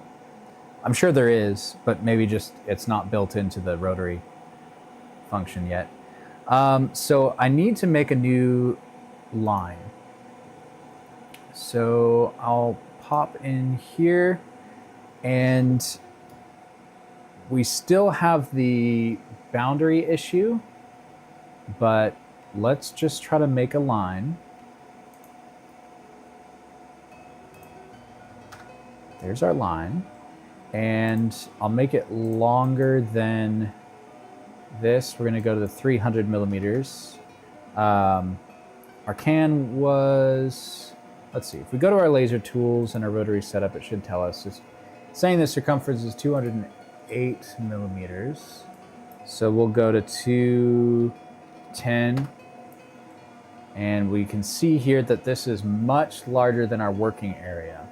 And I can't find a way of modifying the working area, but supposedly we can tell the laser to be able to work out of bounds.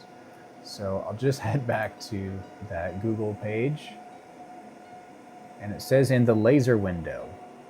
So this is the laser window, and it's telling me switch to absolute coordinates mode in the laser window.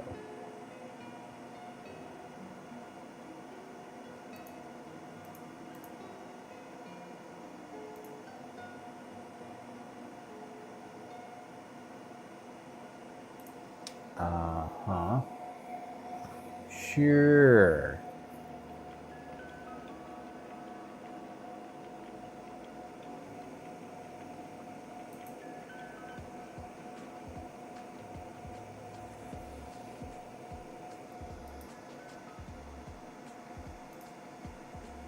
Look at another article. The AI summary was not helpful. This is unrelated because that's not a similar laser to mine.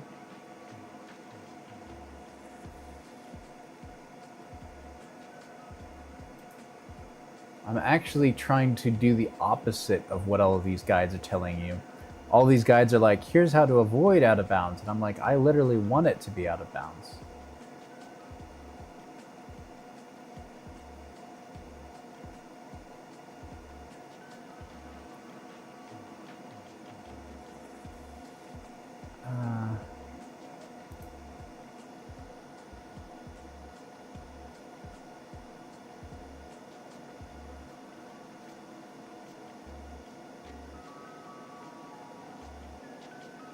Yeah, we don't have an origin like a lot of these things are saying because we are using a galvo laser, and galvanometer lasers do their own thinking in a lot of ways.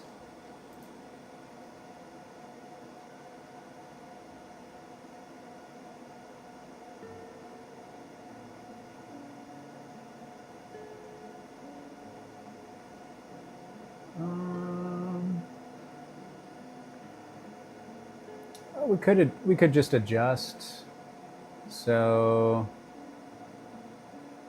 just machine's physical dimensions in device settings.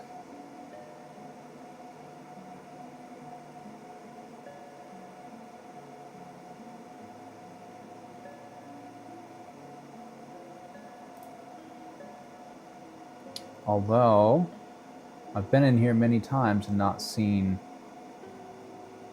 anything to allow us to do this.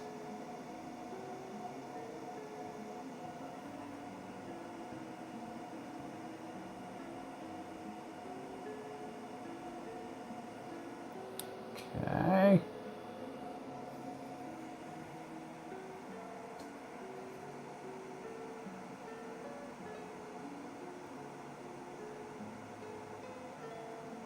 The phone's being silly when Droid Cam's in the background.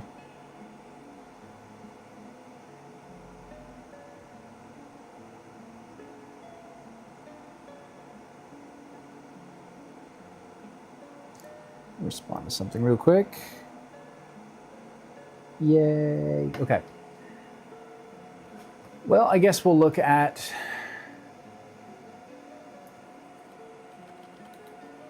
work area, light burn.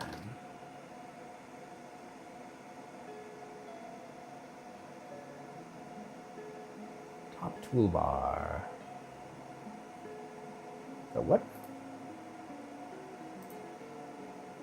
Oh. Okay. Ah, but there is not.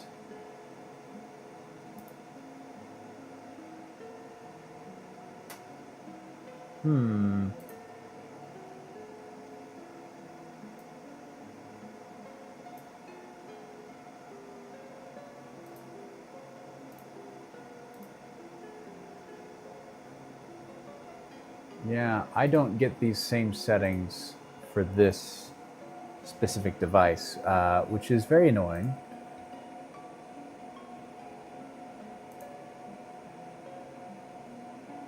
And I had it set up kind of originally inside of another window.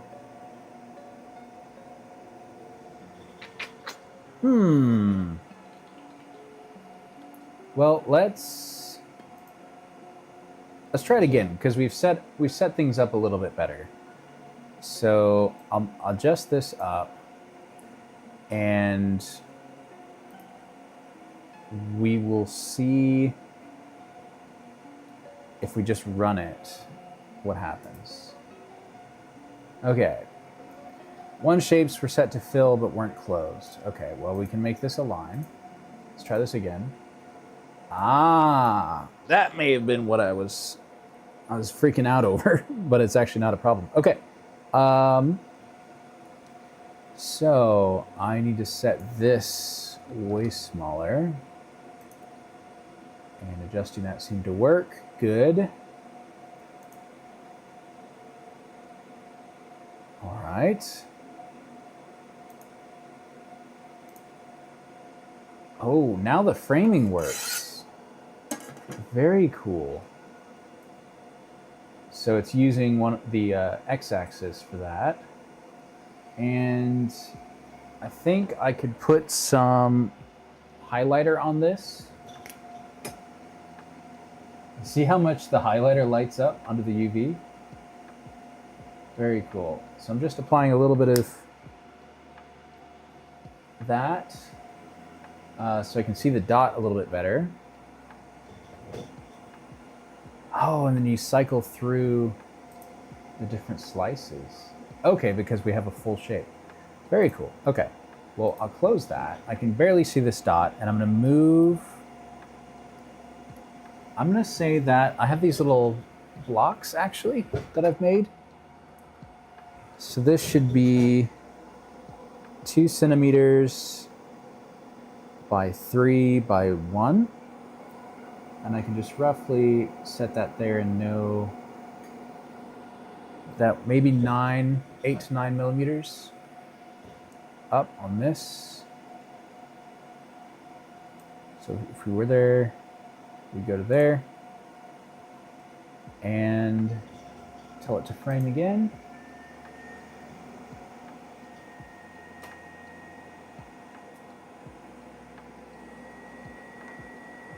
Which it's doing way over there. Why are you doing that? What?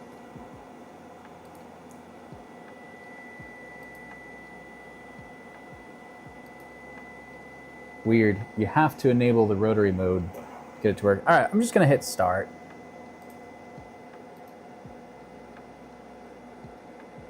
Where is it?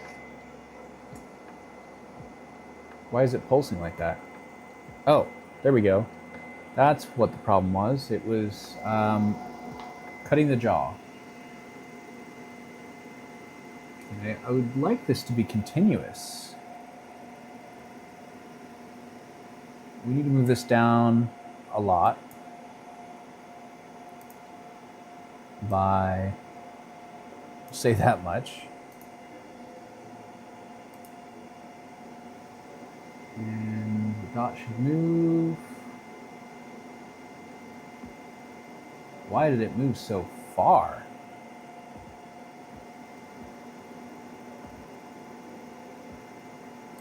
Bizarre. Some of this is very, very confusing. Let me come back. I have not been looking at chat since I've had that up. Bongscopy! Yes, very interesting. Ah, yes, that is correct. Hydrate. Aw, thank you for subbing.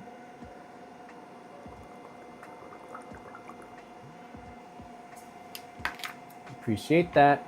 Bongscopy. Hello. We're trying to use fancy tools to cut a tin can. Oh, have you been on YouTube side too? Hang on, I had a combined view over here. Aha. Well, who's this guy? It's almost as if he's teaching us stuff for free. Free? Free real estate, perhaps. There you go. There you go. And Daddy's been lurking. Yeah. Okay, so we're still on the saga here of trying to cut an aluminum can with a, I don't want to say how expensive the laser was.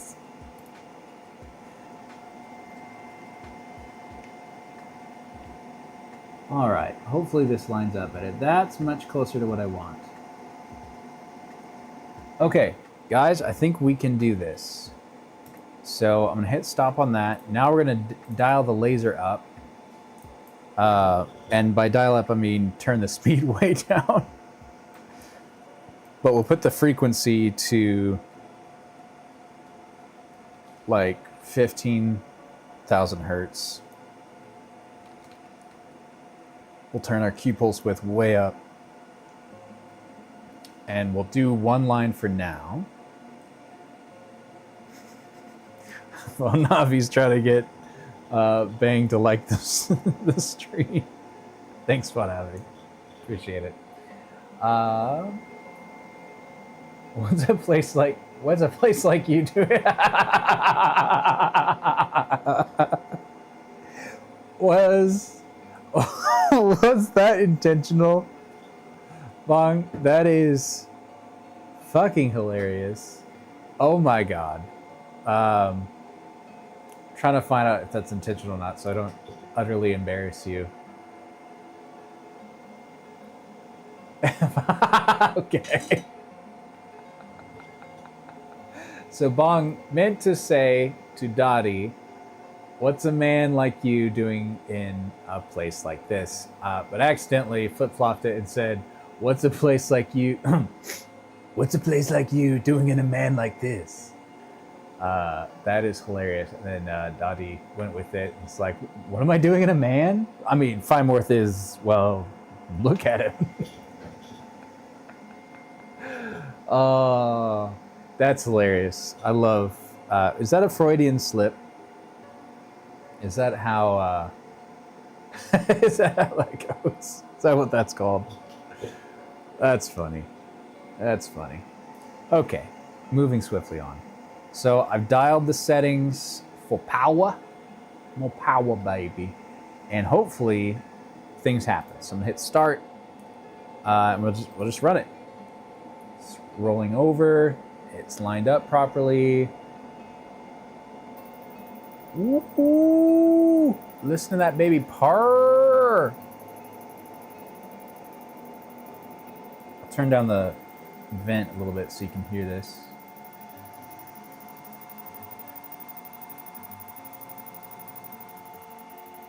So we're not actually cutting through yet, looks like. But we're doing a lot more. A lot more. Thanks for liking the stream. Appreciate it.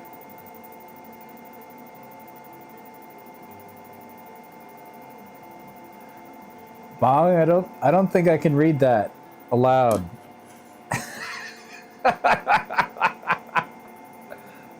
It's a 5-watt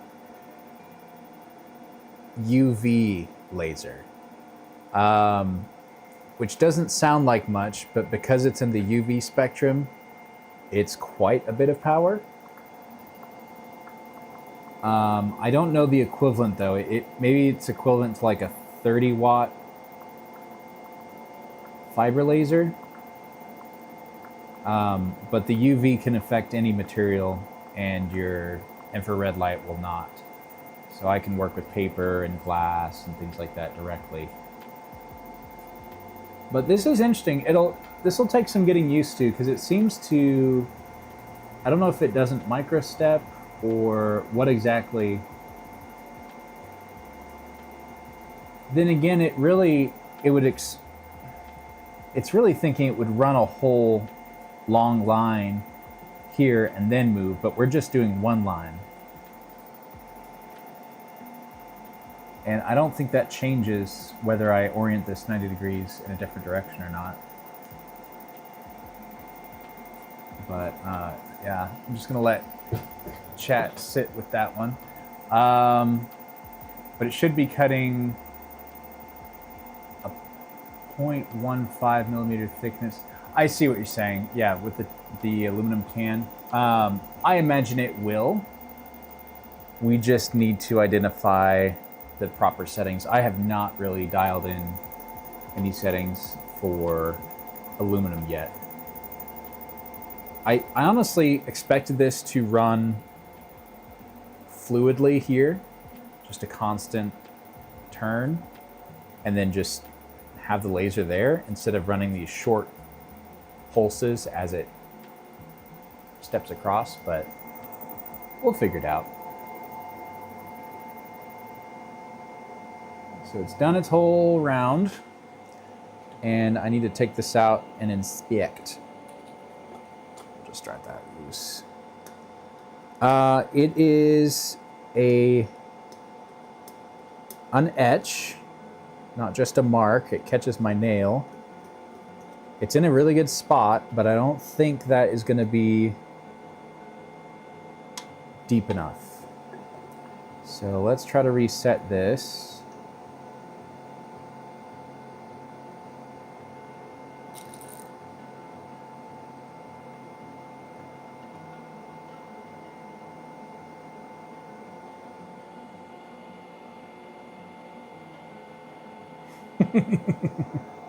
Bong's saying how funny she is today. You know, what kind of bread would you be on? Like if you were on a roll, what type of roll? Oh, what did I say? Long also says, that's what she said. Oh, was I? Oh, because I was saying something about how deep or not deep it was. God dang it. Chat's so much cleaner when Bong Scoppy and Anne Berlin are not here. Cheese roll because I'm cheesy. Yes, this is true. Okay, let's actually set up a proper view now on this cam. We'll just make this a position 1. There we go. Okay, so settings. Reduce power, frequency, pulse width. I'm gonna drop that to 1,000. We're at 2,000 nanoseconds. And I need to make some charts before too long to actually convert all of this stuff, so I know the heck we're doing. What? Dottie, you don't have like some kind of wry joke? Like these jokes are very wry, or this humor could be so much sweeter, or what's with all of these white bread jokes? I don't know. Maybe I just have bread humor because I love bread so much. Vanavi on YouTube saying you can use it to engrave stuff on wood. Like, no. Well, you can engrave wood. You can engrave organic materials, but you're not going to burn the wood. The UV, I need to do my research again on it.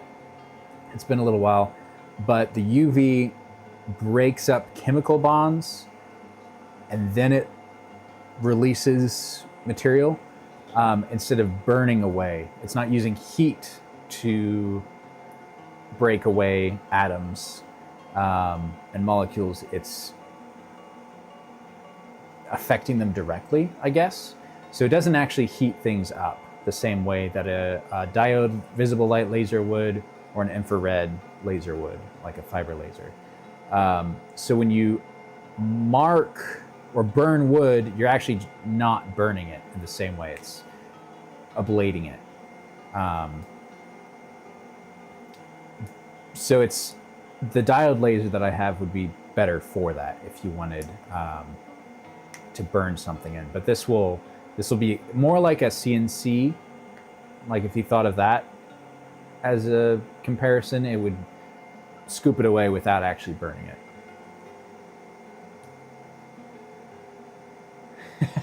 Bong saying she's Knifey, you telling me? Welcome in, Knifey. Good to see you, man. Aw, Bong's freshly out of jokes. Dang it. Thanks, Dottie. Knifey says, or salty. Yeah. Hit him with a good... What? Oh, I see. Something... There's a reason there is not an on-screen chat. Because there's still some things I won't read. Maybe eventually that'll be the thing, but since I re-edit a lot of these things into YouTube videos, I have to keep some parts of this stuff separate. Mom says, hit him with the good boy, I dare you. That's hilarious. And then Dottie says, all that's stuck in it is brioche, let him stuck. You can, brioche sounds like you're saying bro with a French accent. Maybe, I don't know. You could probably make that work. Oh God, what's in your head? In your head, zombie. Not brains, that's for sure. Oh my gosh. Okay, so we've adjusted the settings a little bit. We've dropped our Q pulse width down, and we'll just run this again. Hopefully it goes to the exact same spot, even though we've moved the can. I think instead of, ooh, that seems louder. I love how there's visible light through this process, but it's otherwise not visible. So it's deeper, it's, shut up, Bomb. It's gonna line up just next to it, so we've actually not quite gotten this aligned. But this theoretically would be our densest energy using this lens that focuses the light spot, the light point, much smaller.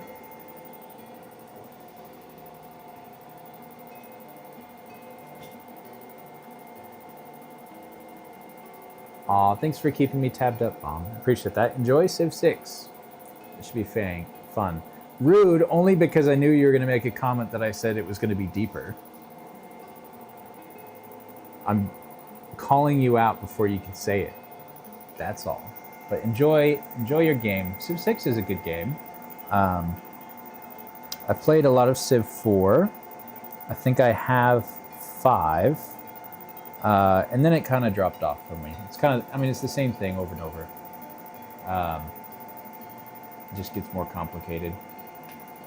But I don't have a lot of people that play. Yeah, I know you too well. I know the jokes you're going to try to make. But yeah, my kind of strategy games that I've been playing, not that I play hardly any, it's not my typical genre. I play Supreme Commander, which is an RTS, real-time strategy. That's my thing, my fave. But Navi says you play a lot of Civ 1, okay. And DOS. I'm not familiar with the acronym DOS. Which game is that? Is that? It's not Dota. That would be a MOBA. Heroes, Might and Magic. And then they also play some Civ 2. Very cool. Very cool. Yeah, I like games like that though, where you always start with like a blank slate and then you build up. I guess that's every game. I mean, that's Minecraft. That's it's not a shooter though. I guess you always come back with stuff. Could be a battle royale though.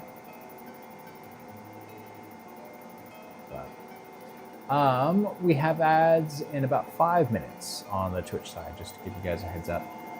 So this is taking a god-awful long time. Let's see if we can figure out our limiting factor here. I'm too young.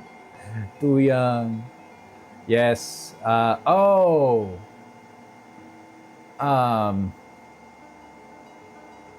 Yeah, DOS. Okay. My eyebrows are hiding behind my goggles because I'm squinting so hard and trying to think my way through this. DOS. That's how you say it. I was like, I know this. I know this. I have not checked through my tabs for a little bit, so let me do that real quick. Yay! Okay, we have a couple friends. So I'm gonna just drop through the tabs, make sure everybody's happy,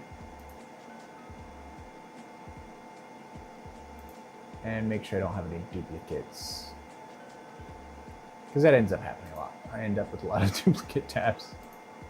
It's weird when you're a part of neighboring communities. Those communities tend to raid into other communities that you also watch. So I've ended up with 3 tabs at the same. Maybe I forgot to close some tabs in it. Oh, that's cool. I've landed on an origami page. Keeping that up even though it might hurt my bandwidth. Oh, we have a lot of people, a lot of friends streaming. Okay. Good, great, all right. Okay, so we're gonna go back into rotary setup, back on the Lightburn side.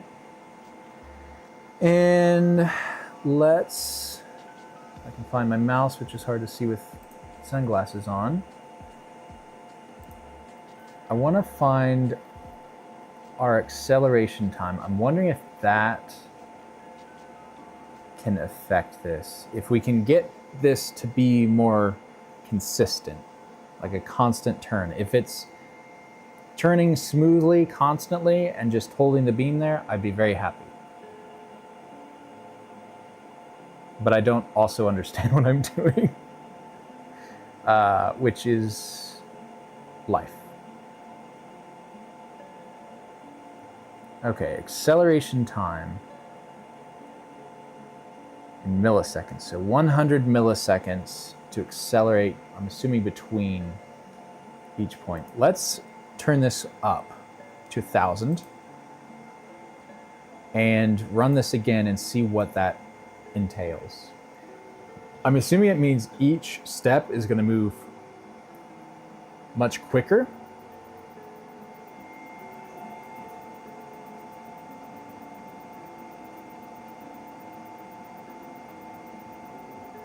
What?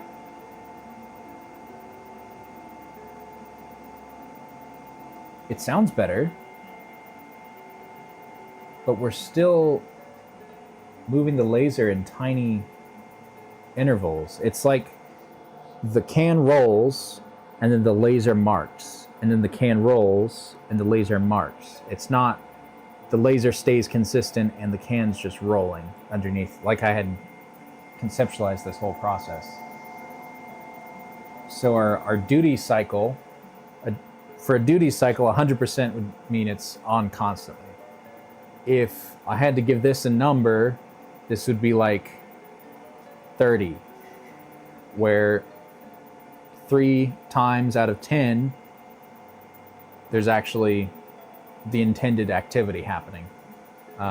It's very inefficient what we've created here. Navi MS-DOS, actually. Okay, DOS, Disk Operating System. I never knew what that abbreviation stood for. Okay. Command line, single user, single task operating system used primarily in the 1980s and early 1990s on IBM PC compatible computers until Windows 3.1 came. Very cool, very informative. Thanks for looking that up. Or maybe you knew all the dates and everything exactly. But that's awesome. I had the opportunity to get a green CRT screen from an original Mac, from an original Macintosh, when I bought the CRT screen for completing the look at the retro PC. And I kind of wish I had just gotten it, but I was in a stage of getting a lot of things for the setup here, and I really didn't want to have a thing I wasn't going to use, and I wouldn't have used it by now other than looking at it. But it would be cool, a really cool thing to set up and have a green CRT as a visual piece for these streams. Knifey says, lol, you said duty. You know the green displays. That's awesome, Bonavi. That's cool.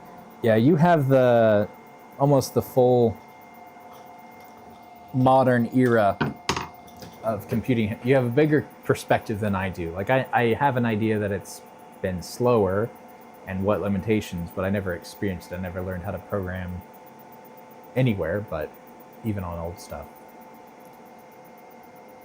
Don't use them, it'll destroy your eyes with time. Okay.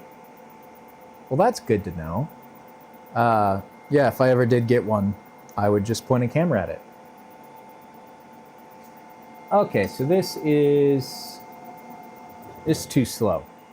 We're gonna stop this and we're gonna go back to our speed settings, and I'm gonna dial this up to 500 millimeters a second instead of 10.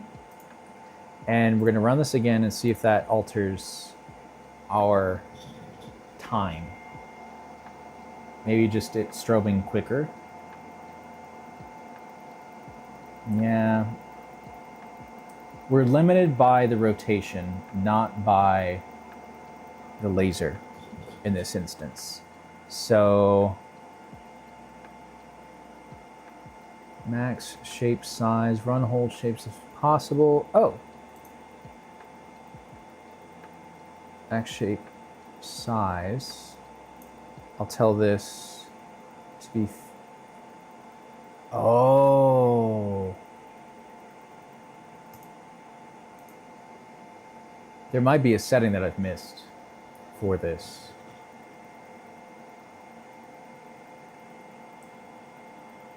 Run whole shapes if possible. I guess our shape's too large. It's outside of these parameters.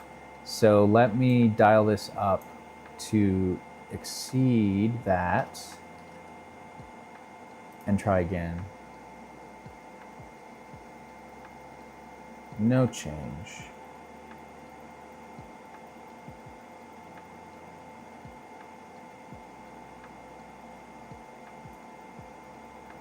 Shapes and shapes order. Okay, well that's not worked very well. Frequency. Welcome back on. Appreciate the emotes. Frequency, let's try 10 kilohertz. Actually, really, we're not moving very quickly. We could absolutely do 5 kilohertz or less. We'll set our speed back way down. I'll try 5 millimeters a second now. Actually, 1 millimeter a second. Why not? We're definitely not moving that fast. We'll hit OK. So currently, as always seems to happen, we are learning with Phi. Why is this? Oh, sorry. This is beautiful. So it's trying to run the whole shape without rolling the...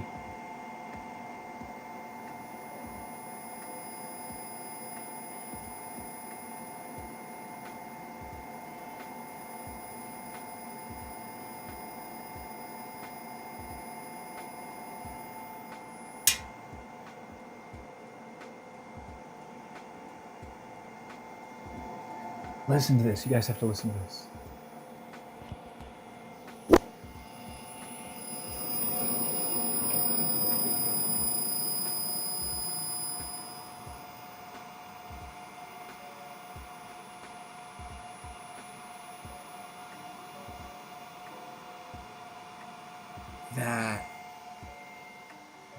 That was crazy.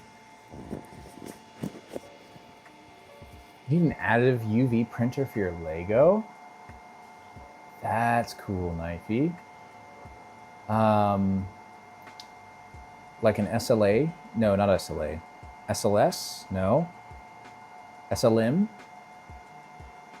Is that it? The UV... Okay, FDM, fused deposition modeling, fused deposition material, SLA, stereo, I don't remember. There's so many different technologies. Yeah, SLM, where it's the, they use an LCD to filter the light, but the early generations used an actual laser like this, inverted on a tub. Okay, we cut through the can, guys. The sound of that was, I think, absolutely worth capturing. So how do I do this? I'll just hold the mic again. Hello, hello. So I'm going to run that again. Hopefully it just works. And I've adjusted the everything. Oh. Dang it. Okay.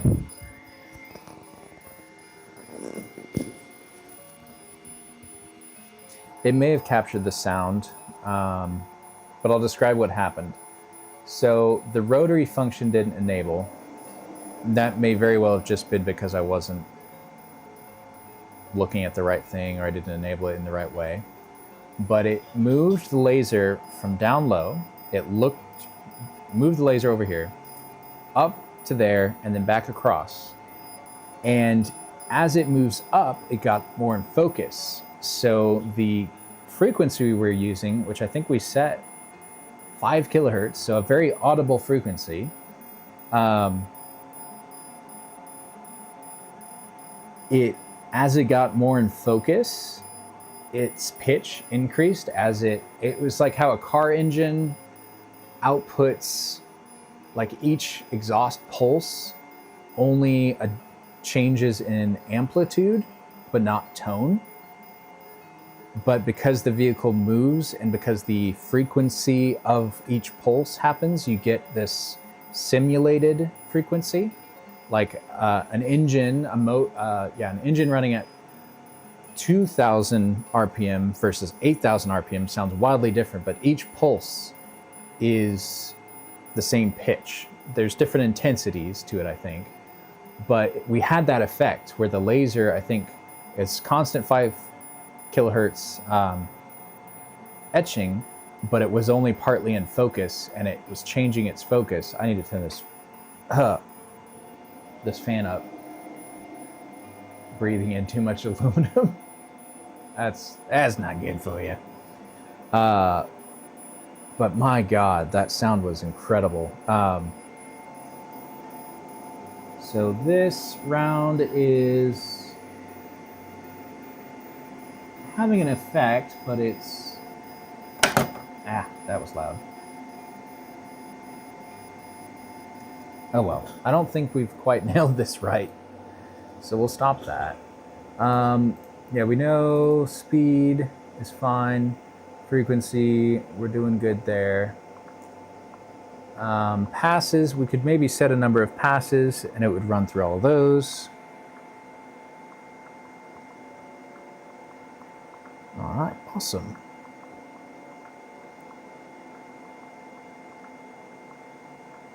Just checking on a message real quick.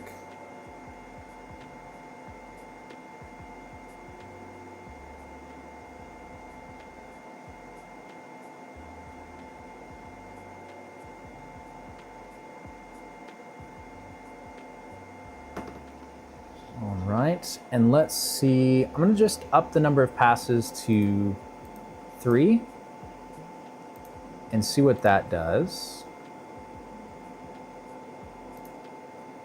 I'm assuming as it gets to one spot, oh, I just bumped it, crap. It would run 3 times over that same spot. Yep.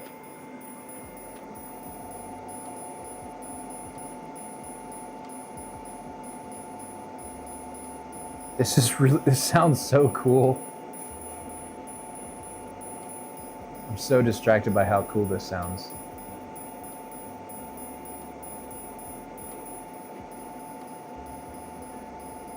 Yeah, speed, we're not so worried about speed here in a certain sense. Like we want this to cut through. So maybe we need to identify our best settings for that. So I'm going to delete this line.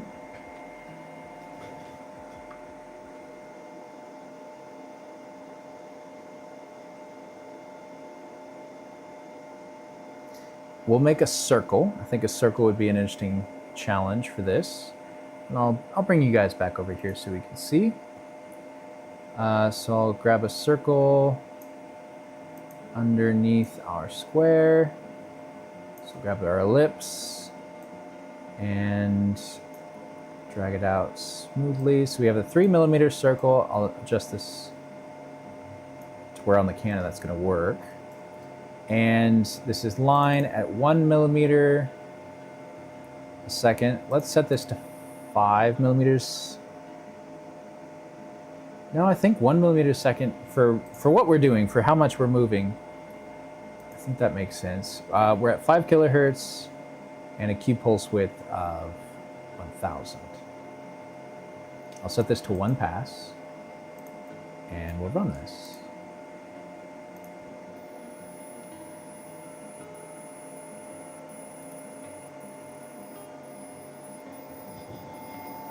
So it's jumping to each side of the circle as it steps.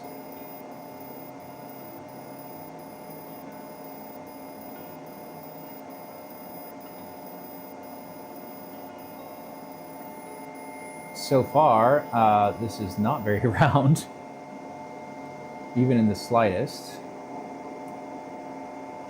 And also, not very precise. What the hell? What the heck? Why is that? So I know we can customize the steps per rotation based on... Can we just modify that? Like if it's...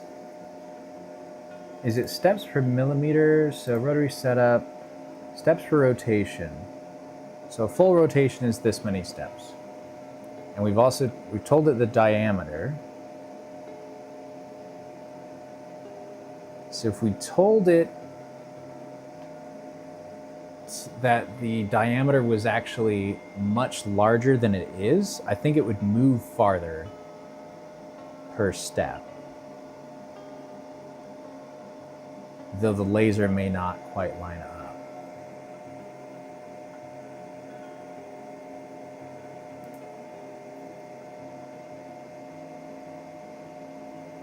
Interesting. Let me look up one setting here.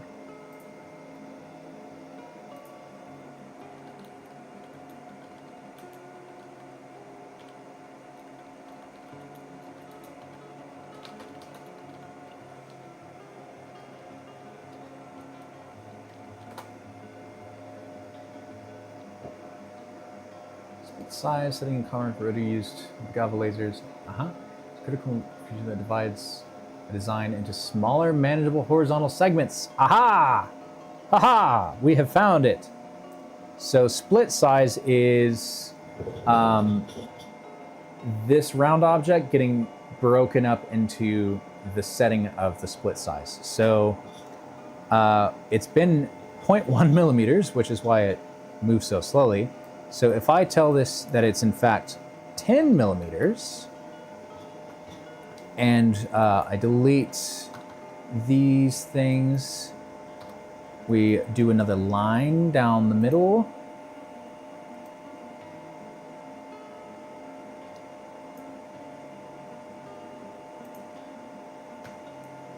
And I make this the same 210 millimeters.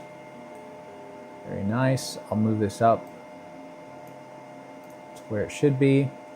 And now our step size is our split size is much longer. It should technically move this further.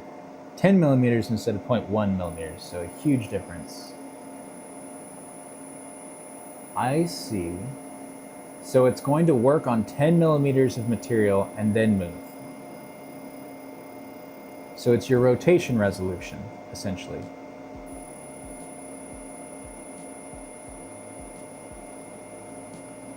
Very good to know. Very, very important. Because if you're trying to get a very high resolution thing and you don't have much focus to work with,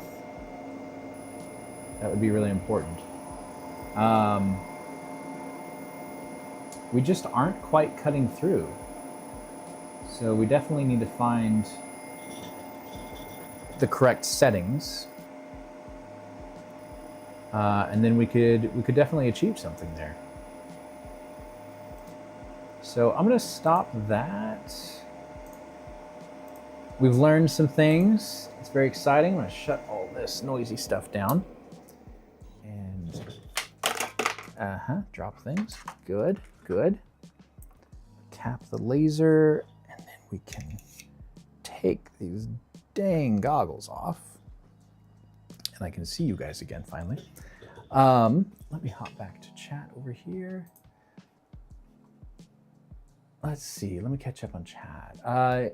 Yeah, SLM, and then this is the wrong tab. Got Fun Heavy as well. Okay, well, thank you all for joining me. I am gonna go have dinner with my wife. It is Valentine's Day after all, so we're gonna go get a bite to eat and hang out. I think, let's get a different, let me get more fill light in here at least so you guys can see myself. But yeah, thank you guys for joining me on today's adventures in the project room. We unboxed a couple things. We modified some honeycomb panels to catch laser beams and hold up material and let smoke out. We modified those so we could use it on our laser. And then we were working with our chuck rotary to hopefully eventually cut cans extremely precise.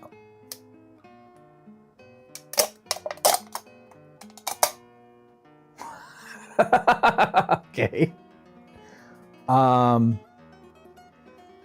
As it would happen, we have already cut through the can. I just didn't think we were. So this may be a lot more effective than I was thinking. Because that is, I mean, we're talking about trying to get something that's extremely flat and precise. That is perfect. Okay, so yeah, maybe there is hope for this. The goal with what we were trying to do is using our highest density, smallest dot size lens and run around a can and cut it.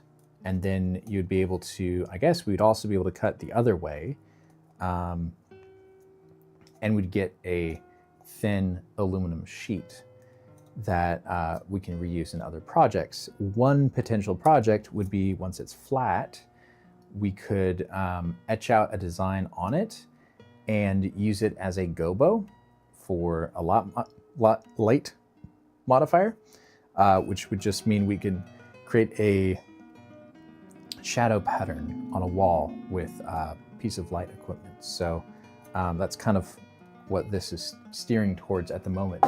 But we had a lot more success than I thought because it worked and I didn't realize. So thank you all for joining me today. We have more work to do for sure.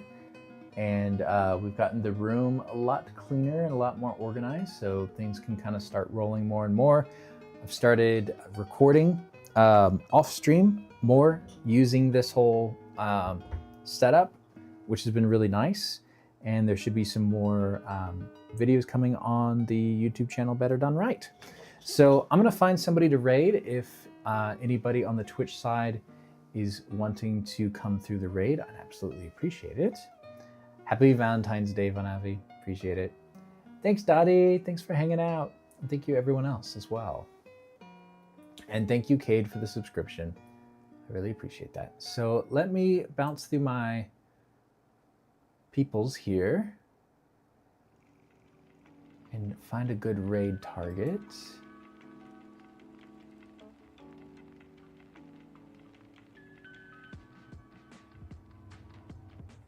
And then let me also see people that are active, not waiting to start stream. So you guys actually have somebody to drop into, check in with.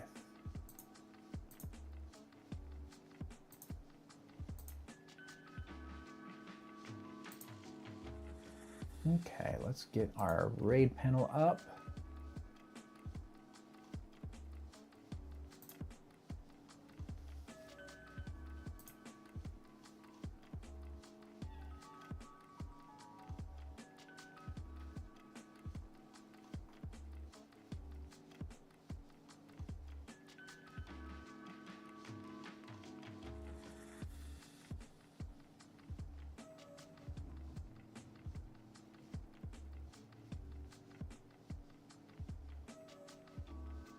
All right, I'm gonna leave you guys with Commerkle.